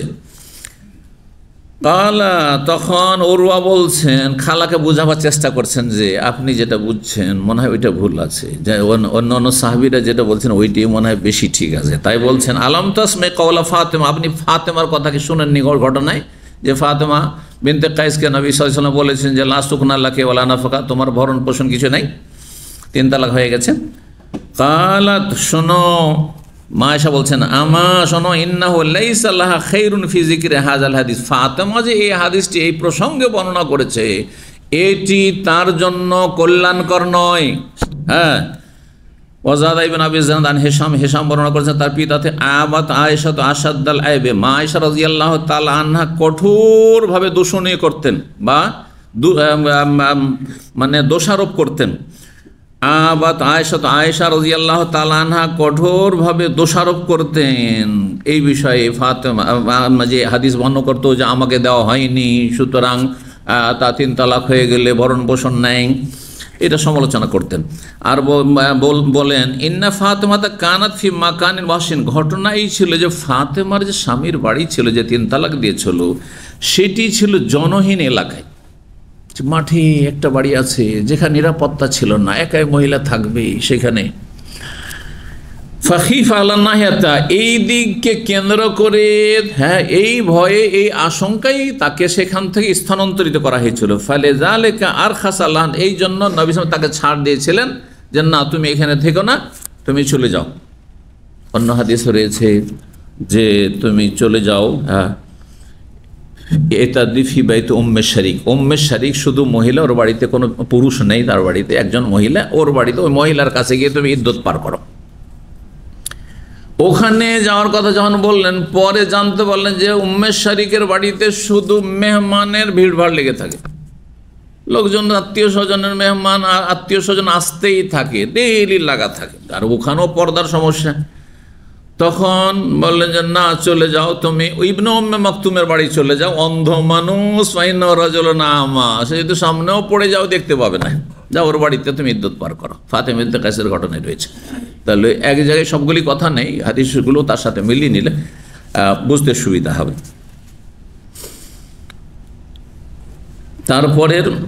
তারপরে যে অধ্যায় আসছে তাতেও এই প্রসঙ্গে হাদিসগুলো আসছে, সুতরাং একটি হাদিস আমরা শেষ করি, আর তারপরে মাসলা পুরোপুরি বর্ণনা করব যে 3 তালাক হওয়ার পরে ভরণ পোষণ পাবে কি পাবে না মহিলা, আর পেলে কতদিন পাবে, কার মতে পাবে কার মতে পাবে না।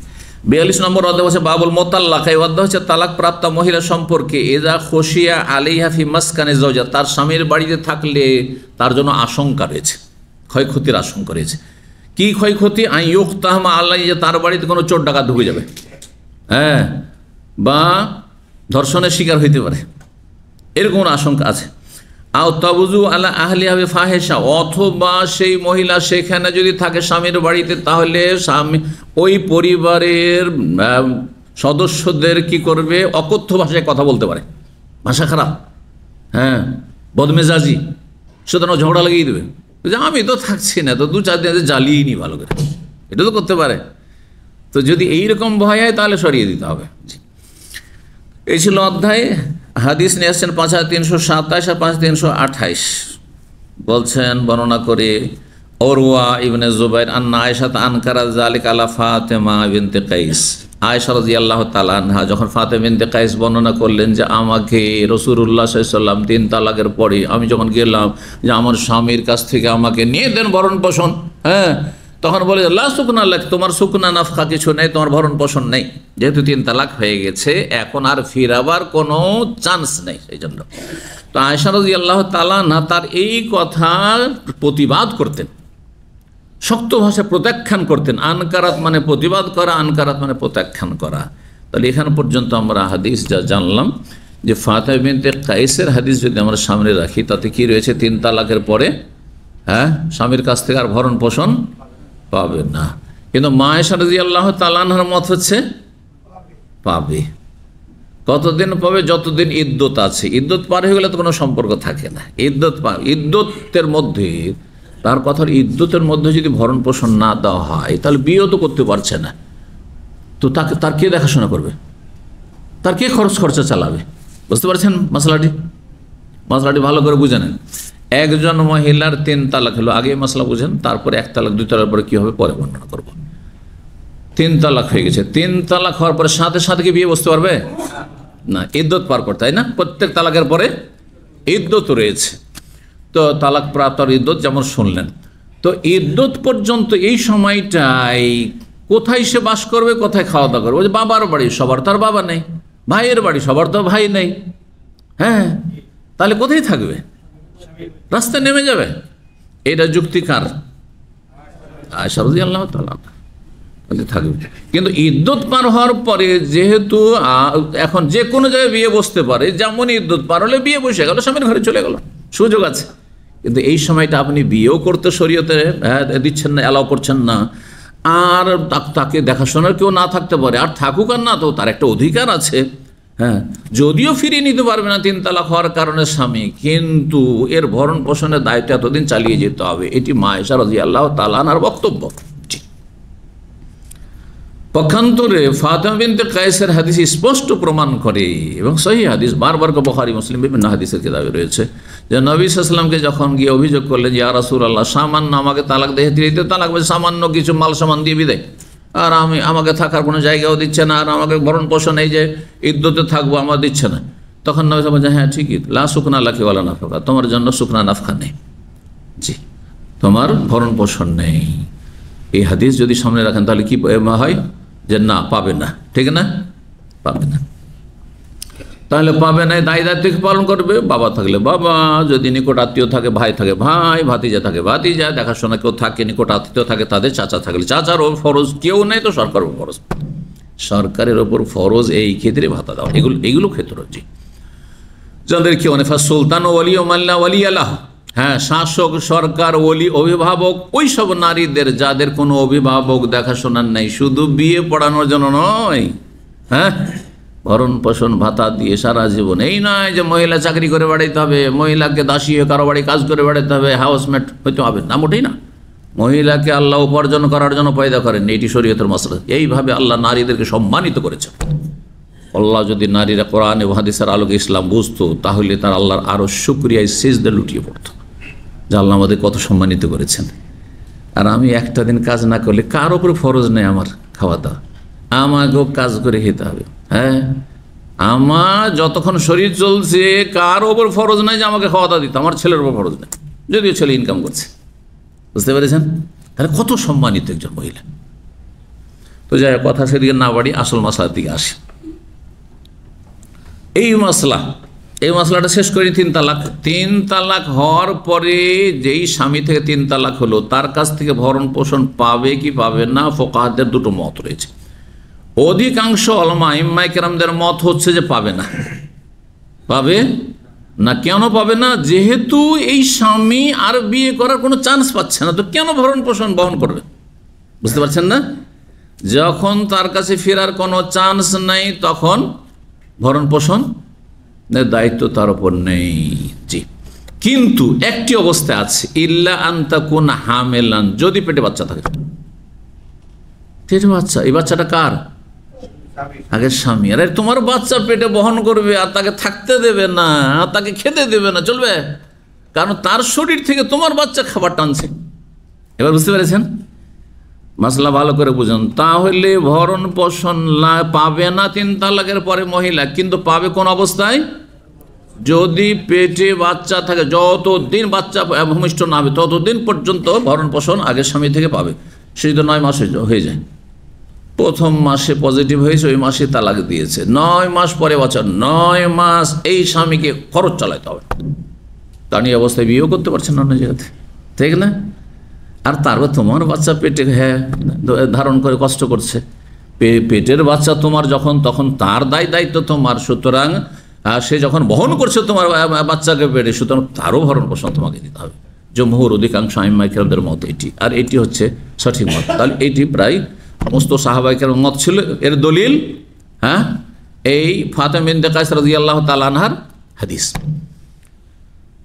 ভরণ পোষণ নেই 3 তালাকের পরে। পক্ষান্তরে আবু হানিফা রাহিমাহুল্লাহ এবং তার সাথী সঙ্গীরা, ইরাকের ফুকাহারা, তারা বলছেন না, যতদিন ইদ্যত আছে, যদিও পেটে বাচ্চা না থাকে, যতদিন ইদ্যতের ভিতরে আছে ভরণ পোষণ দিতে হবে।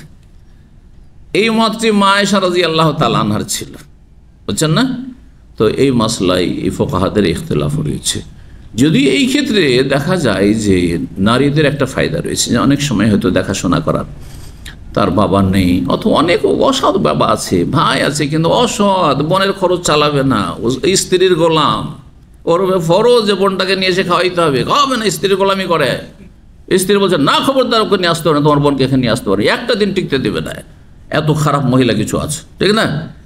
স্বামীকে পরাভূত, স্বামীকে হারিয়ে দিচ্ছে, স্বামীর কিছু জানে না। স্বামী, আমি একজন আলেমকে জানতাম, মাদানী আলেমকে জানতাম, আল্লাহ এরকম হেফাজত করো ভালো মানুষদের, সুবহানাল্লাহ। আমার কলিগ ছিলেন, প্রতি মাসে, তার বাবা ছিল গরিব মানুষ, প্রতি মাসে বেতন পাওয়ার পরে যখন টাকা পাঠাইতো, সেই মাদানী ভাই আমার সমবয়সী, এখানে আসার আগেই একসাথে আমরা চাকরি করেছি, আর খুব দক্ষ আলেম, কিন্তু স্ত্রীর কাছে হেরে যেতে হতো, এত ঝগড়াটে স্ত্রী। প্রতি মাসের শেষে যেমনই টাকা পাঠাইতো তেমনই তার সাথে কথা বন্ধ করে ঝগড়া লাগিয়ে দিত, আর তারপরে 2-4-5 দিন কথাই বলতো না। কেন? তোমার বাবা মাকে খরচ দিবে। নাউযুবিল্লাহ। জি, ভুক্তভোগী এরকম। যদি এমন অবস্থায় থাকেন, আল্লাহর কাছে দোয়া করেন, আল্লাহ এরকম না খারাপ নারী থেকে নাজাত দিক। আর যদি ভালো অবস্থায় থাকেন, যে আপনাকে বাপ মাকে দিচ্ছেন, ভাই বোনদের দিচ্ছেন, আপনার স্ত্রী কখনো বাধা দেয় না, তো আল্লাহ শুকরিয়া আদায় করেন যে আপনি একটা নেক স্ত্রী পেয়েছেন, নেক স্ত্রী পেয়েছেন। জি, তো কি বলছিলাম? এই মতটিতে, হানাফি মাযহাবের মতটিতে, ভারতে যখন এই মহিলাদের সমস্যাগুলির কেস নিয়ে, যে আর বিজেপিরা কিন্তু এটাকে ইস্যু করে একসময় মুসলিম পার্সোনাল লাকে একবারে তাদেরকে শেষ করে দিবে, আর তারপরে হিন্দু মুসলিমদের সব বিয়ে শাদী তালাক সব এখন ইউনিফর্ম সিভিল কোড তৈরি করবে, তাদের একটা ষড়যন্ত্র। কিন্তু এইগুলো ইস্যু দিয়ে, মহিলা এই যে তালাক হয়ে গেলো, তারপরে ভরণ পোষণ কে দিবে, বিয়ে হচ্ছে না কোনো জায়গাতে, তো কে করবে? তাহলে কে তখন কি করছে তারা? যতদিন পর্যন্ত বিয়ে না হবে অন্য জায়গায়, ততদিন পর্যন্ত ওকে খরচ চালিয়ে যেতে হবে। আরে কোথায় ধর, ইদ্যত পার হয়ে গেছে, আর কিসের খরচ চালাইতে হবে? বুঝতে পারছেন? তো যাই হোক, আমি সেদিকে যাচ্ছি না। তো একদিকটা হয়ে গেল তাহলে মাসলায়, যে মাসলায় দুটো মত রয়েছে, আর কোন অবস্থায় ইখতিলাফ রয়েছে, কোন অবস্থায় ইখতিলাফ নাই, এগুলো বোঝাচ্ছি। আচ্ছা, 1 তালাক হওয়ার পরে বা 2 তালাক হওয়ার পরে, তারপরে ভরণ পোষণ আছে না নেই? আছে, কিন্তু অধিকাংশ মহিলারা চলে যায়, বা মহিলার বাবা মা তাকে তালাক দিয়েছে, স্বামী ওর ঘরে কেন থাকবে, চলে এটাতে বিভিন্ন দিক থেকে ক্ষতি করে। এতে হয় কি, আর সম্পর্ক মানে স্বাভাবিক আসার চান্স কমে যায়। যত দূরত্ব বাড়লো, যখন বাবার বাড়ি চলে গেল তার সাথে শত্রুতা আর দূরত্ব বাড়তেই থাকলো, যার ফলে আর সমাধানের চান্স তখন থাকে না। কিন্তু একই বাড়িতে থাকে, একই বাড়িতে থাকবে মানে একই বিছানায় একই রুমে না। তালাক দিয়েছেন, খবরদার এক রুমে থাকা চলবে না। তালাক দিয়েছেন, এখন আপনাকে কি করতে হবে, যদি না ফিরান আর রুমে নিয়ে আসেন, যদি এক রুমে ঘুমায়, তার মানে রাজাত হয়ে গেল, ফিরিয়ে নিলেন আপনি। এবার বুঝতে পেরেছেন? তালাক দিয়েছেন আপনি, তালাক সুন্নতি তালাক বলেছি। সুন্নতি তালাক কি?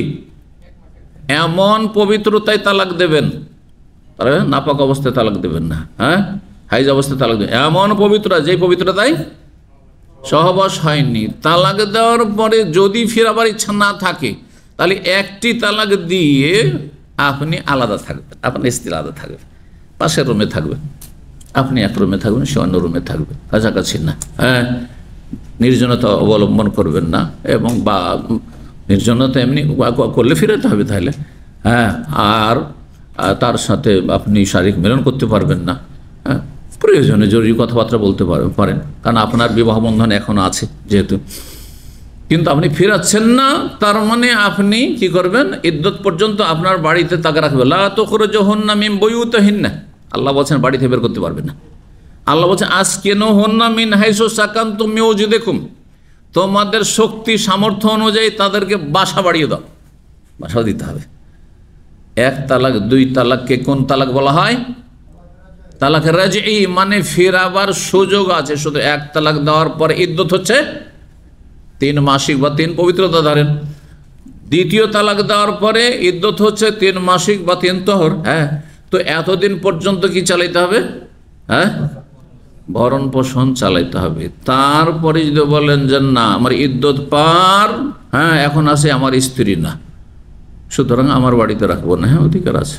বা সে বলে আর থাকবো না, যেহেতু আমাকে ফেরাচ্ছে না, আর 3 মাস হয়ে গেল, কাছাকাছি থাকলো। এতে স্ত্রী যদি মনে করে যে আমি ফিরবো, সে চেষ্টায় লেগে থাকবে, ভুল স্বীকার করা হোক, মানিয়ে নেওয়া হোক, হ্যাঁ, আর ছাড় দেওয়া হোক, হ্যাঁ, মেলা কিছু কম্প্রোমাইজ হতে পারে। স্বামী যদি দেখে যে না আমার গরজ আছে রাখার, সেও বহুবার চিন্তা করবে যে কাছাকাছি আছে, পাশের রুমে আছে, যাকে ফিরিয়েই নেবো, তো আমি কম্প্রোমাইজ করি, আমি ডিসকাউন্ট করি, সে বাড়াবাড়ি করছে, ঠিক আছে যাক মেনেই নিলাম, সুযোগ আছে না নেই? কিন্তু শ্বশুরবাড়ি যদি চলে যায় সাথে সাথে, হ্যাঁ, কাঁদতে কাঁদতে টান দিল, বা বাড়ি থেকে তাড়িয়ে দিল। অনেক মূর্খরা আছে, তালাক দেওয়ার সাথে সাথে গেটের বাইরে ধাক্কা দিয়ে বের করে দেয়। আউযুবিল্লাহ, হারাম কাজ করে। এক তালাক, 2 তালাকের পরে বাড়িতেই রাখতে হবে ফরজ, তাকে বাসাও দিতে হবে, তাকে খাওয়া দাওয়া দিতে হবে, সসম্মানে রাখতে হবে। কিন্তু আপনি যদি ফিরাতে না চান, তাহলে তার সাথে আপনি ওই রকম কথা বলে কাছাকাছি হবেন না, আর আপনি, হ্যাঁ, যৌন আলাপও করবেন না, আর আপনি নিজের ঘরেও আপনি শোয়াবেন না বা শুইবেন না। আর যদি ফিরাতে চান তাহলে অসুবিধা, কথার দ্বারা যেমন ফেরানো যায় তেমনই কাজের দ্বারা ফেরানো যায়। যদি কথা না বললেন কিন্তু সামলাইতে পারলেন না, তার সাথে আপনি মিলন করেন, ফিরে গেল আপনার স্ত্রী, বুঝছেন না? যারা প্রবাসে আছেন, তালাক দিয়ে দিয়েছেন, তালাক দেওয়ার পরে 2-4-10 দিন পরে আর সামলাতে পারলেন না, তার সাথে গল্প করতে শুরু করলেন, হ্যাঁ, আর গল্প করার পরে স্বাভাবিক হয়ে গেছে সম্পর্ক। আরে আছি তো, তুমি আমার, আমি তোমার, হ্যাঁ, ফিরিয়ে নিলাম বললেন না, হয়ে গেছে আপনার স্ত্রী। কথা বোঝা গেছে? জি হ্যাঁ, রাজাত। তো তাহলে মাসলা স্পষ্ট হয়ে গেছে, জি, তাই না?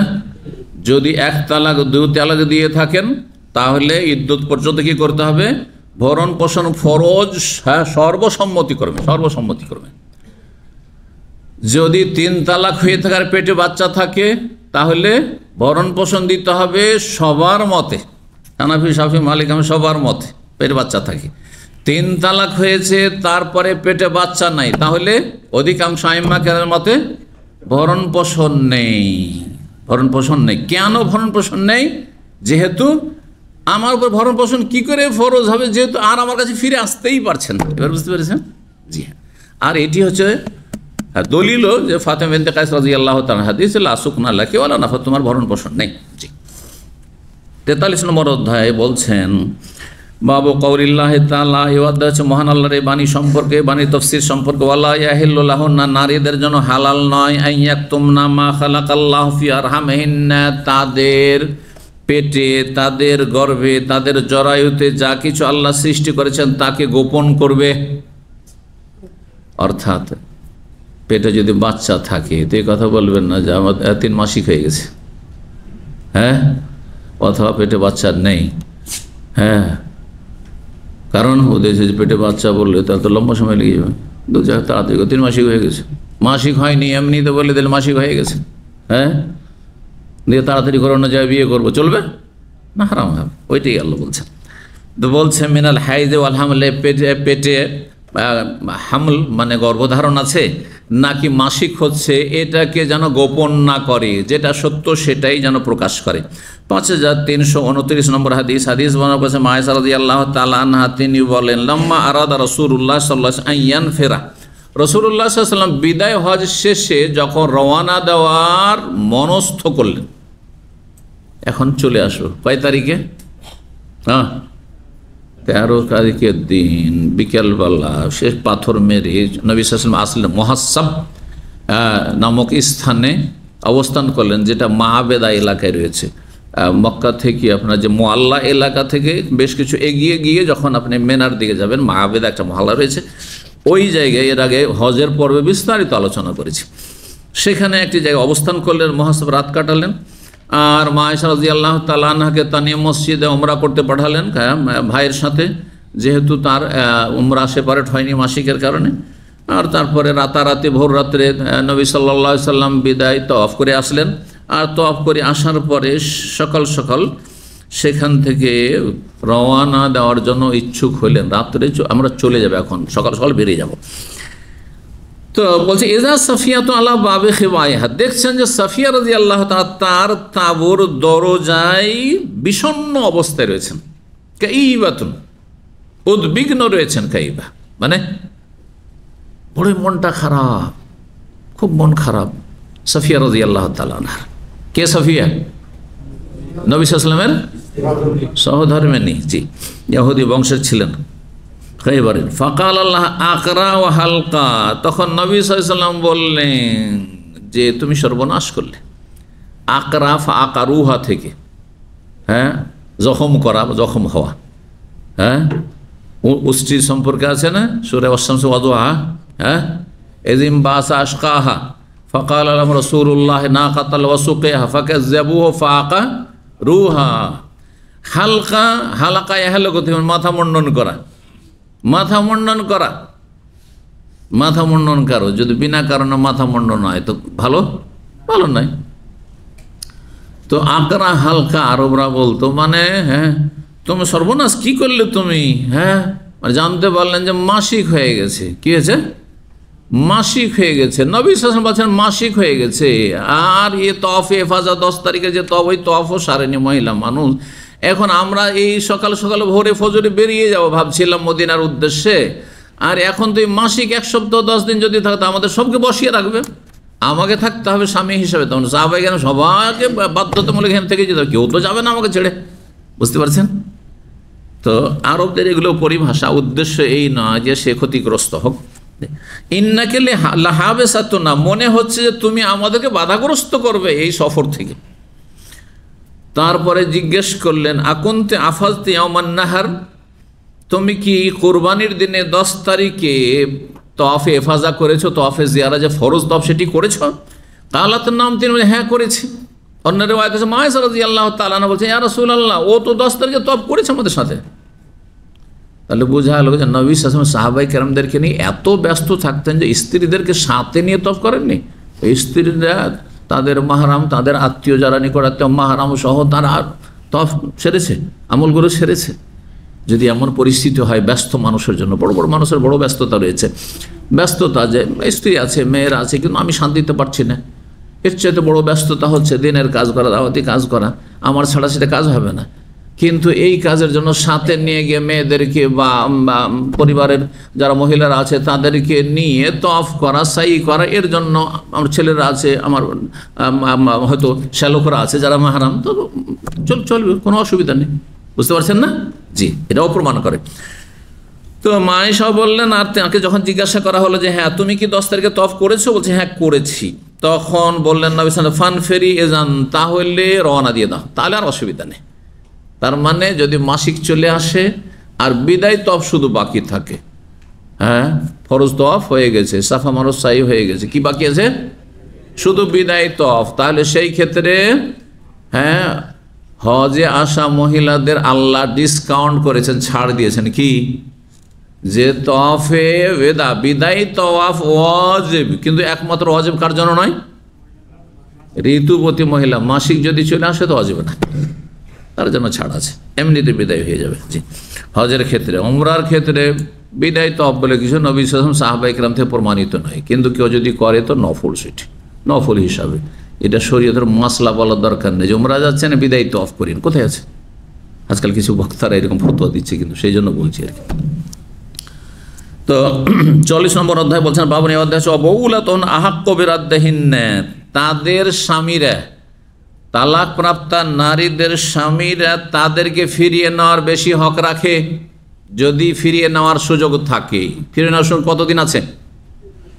হ্যাঁ, ইদ্যতের ভিতরে হইলে ফিরিয়ে নেওয়ার সুযোগ আছে, এটা তালাক রাজি। ইদ্যত পার হয়েছে কিন্তু 1 তালাক হয়েছে, 2 তালাক হয়েছে, ফিরে নেওয়ার সুযোগ আছে না নেই? সুযোগ। আমার স্ত্রী ছিল, যদিও আমি 3 মাসিক পার হয়ে গেছে বা 3 মাস ইদ্যত পার হয়ে গেছে, কিন্তু আমি বিয়ে করতে চাই, আরও হয়তো কেউ বিয়ে করতে চাইছে, এখন মহিলাও চাই আগের স্বামীর কাছে ফিরে যাবো, কারণ তার সাথে একটা আমার সম্পর্ক আছে, পুরনো সম্পর্ক আছে, কিন্তু ভাই বেরাদর ওই মহিলার বলছে না, ও বেটার কাছে যেতে দেবো না, এইরকম দুর্ব্যবহার করেছে, আমার বোনকে তালাক দিচ্ছে, আমার মেয়েকে তালাক দিচ্ছে, কখনো ওই ঘরে আর ফিরতে দেবো না, অন্য ছেলের সাথে বিয়ে দেবো।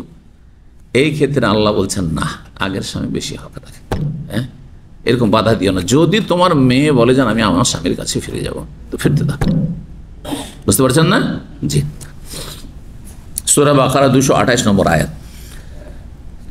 বিশেষ করে ইদ্যতের ভিতরে যদি থাকে, ইদ্যতের মধ্যে থাকে, তাহলে তো বাধা দেবেন। হ্যাঁ, 3 মাসের ভিতরে, 3 মাসিকের ভিতরে আছে, 1 তালাক বা 2 তালাক দিয়ে, আর তারপরে স্বামী বলছে ফিরিয়ে নেবো, মহিলা বলছে আমি ফিরে যাবো, বিয়ে নবায়নের দরকার নেই এখানে, যেহেতু ইদ্যতের ভিতরে আছে। এখন হ্যাঁ, মহিলার পরিবারের লোকেরা বলছে না ফিরতে দেবো না, ইদ্যতটা পারো, অন্য জায়গায় ভালো ছেলের সাথে বিয়ে দেবো, না এটা করবেন না, এটা কঠোরভাবে নিষিদ্ধ।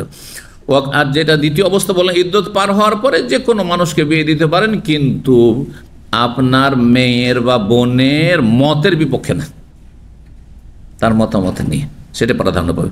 ওয়াকাইফা ইউরাজিউল মারআতা ইযা তাল্লাকাহা ওয়াহিদাতান আও ইসনাতাইন, কিভাবে স্ত্রীকে ফিরাবে, রাজাত করবে যদি 1 তালাক দেয় বা 2 তালাক দেয়। 1 তালাক 2 তালাক দেওয়ার পরে ফিরিয়ে নেবে। ফিরিয়ে নেওয়ার ক্ষেত্রে আপনি আপনার স্ত্রীকে বললেন আমি ফিরিয়ে নিলাম তোমাকে, আর তার সাথে যদি আপনার যে স্ত্রীর অভিভাবক রয়েছে, বাবা বা ভাই রয়েছে, তাকেও জানিয়ে দেয়, যেহেতু তার জানার প্রয়োজন রয়েছে যে আমার মেয়ের অবস্থাটা কি রয়েছে, এটা ভালো। আর তার সাথে 2 জন সাক্ষী রাখেন তো ভালো, সাক্ষী না রেখেও যদি নিজে নিজে আর যা হয়েছিল ফিরিয়ে নিলাম, আর তুমি জানলে আমি জানলে যে 1 তালাক হয়েছে, যথেষ্ট জায়েজ আছে, কিন্তু উত্তম হচ্ছে সাক্ষী রাখা। ওয়াকাউলুহু, মহান আল্লাহ বলেছে ফালা তাদুলুহুন্না ইয়ানকিহনা আজওয়াজাহুন, এই নারীরা যদি ইদ্যতের ভিতরে থাকে, তালাক প্রাপ্ত 1 তালাক 2 তালাকের পরে, আর যদি স্বামীর কাছে ফিরতে যায়, তাহলে হে অভিভাবকরা, মেয়েদের অভিভাবকরা, তোমরা তাদেরকে বাধা দিও না তাদের স্বামীর সাথে বিবাহ বসতে বা স্বামীর সাথে সংসার করতে। জি, হাদিস গুলো শেষ করে নিই। 5330 নম্বর হাদিস বলছেন হাসান বসরি, জাওয়াজা মাকিলুন উখতাহু, মাকিল রাদিয়াল্লাহু তাআলা আনহু, মাকিল ইবনে ইয়াসার তার বোনের বিয়ে দিয়েছেন অভিভাবকে, তাল্লাকাহা তাতলিকা, তার স্বামী তাকে তালাক দিয়ে দিয়েছিল 1 তালাক। 5331 ঘটনা লম্বা করে আরো বর্ণনা করেছেন মাকিল ইবনে ইয়াসার, কানাত উখতুহু তাহতা রাজুলিন, তার বোন অন্য একজন পুরুষের অধীনে ছিল, মানে বিবাহে ছিল, ফাতাল্লাকা, তাকে তালাক দিয়েছে, সুম্মা খাল্লা আনহা, তারপরে তাকে ছেড়ে দিয়েছেন, হাত্তা ইনকাজ ইদ্দাতুহা, তার ইদ্যত পার হয়ে গেছে। তাহলে এখানে ইদ্যতও কিন্তু পার হয়েছে, 3 মাসিক পার হয়ে গেছে। বলছেন ফাতাল্লাকা সুম্মা খাল্লা হাত্তা ইনকাজ ইদ্দাত সুম্মা খাতাবহা, তারপরে পয়গাম দিল যে যাক ভুল করেছি 3 মাসিক পার হয়ে ইদ্যত পার হয়েছে, আমি বিয়ে করব। ফাহামিয়া মাকিলুন মিন যালিকা আনাফান, তখন মাকিল প্রচণ্ড রাগান্বিত হয়েছে, আরে তুই আমার বোনকে তালাক দিয়েছিস, কত সম্মান দিলাম তোকে, কত তোকে মর্যাদা দিলাম, হ্যাঁ, আর আমার বোন তুলে দিলাম তোকে, আর তুই এরকম কাজ করে, তোর সাথে আর বিয়ে দেবো না। ফাকালা, তখন মাকে রাগে বলেন, খাল্লানহা, আমার বোনটিকে এইভাবে ছেড়ে দিয়েছে, ওয়াকদুর আলাইহা, অথচ সে ফিরিয়ে নিতে পারতো, তখন ফিরায়নি। সোম্মাই এখন ইদ্যত পার হওয়ার পরে পয়গাম দিতে এসছে। ফাহালা বাইনাহা বাইনাহা, সেই সময় সে তার স্বামীর মাঝে আর তার বোনের মাঝে একেবারে প্রাচীর হয়ে দাঁড়িয়ে গেল, বাধা হয়ে দাঁড়িয়ে গেল, না বিয়ে হইতে দেবো না, একে আর বিয়ে করতে দেবো না। ফানজালাল্লাহু তাআলা, মহান আল্লাহ আয়াত নাযিল করলেন সূরা বাকারা আয়াত 232, ওয়াইদা তাল্লাকতুমুন নিসা, তোমরা যখন নারীদেরকে তালাক দেবে, ফাবালাগনা আজালাহুন্না, তারপর ইদ্যতে পৌঁছে যাবে, ফালা তাদুলুহুন্না, হে অভিভাবকরা তোমরা বাধা দিও না, আইয়ান কেন আজওয়াজাহুন্না, অন্য জায়গায় বিয়ে না বসে আগের স্বামীকে যদি বিয়ে করতে চায় তাহলে আর বাধা দিও না, বিয়ে করতে দাও। তো এই ছিল এলা আখির ফাদাহু রাসূলুল্লাহ মাকে বলে এসারের ঘটনা যখন জানতে পারলেন যে এমন রেগে আছে যে বোনকে বাধা দিচ্ছে, বোনকে বলছে খবরদার তুই ওকে বিয়ে করবি না, ওকে বিয়ে করতে পারবি না তুই।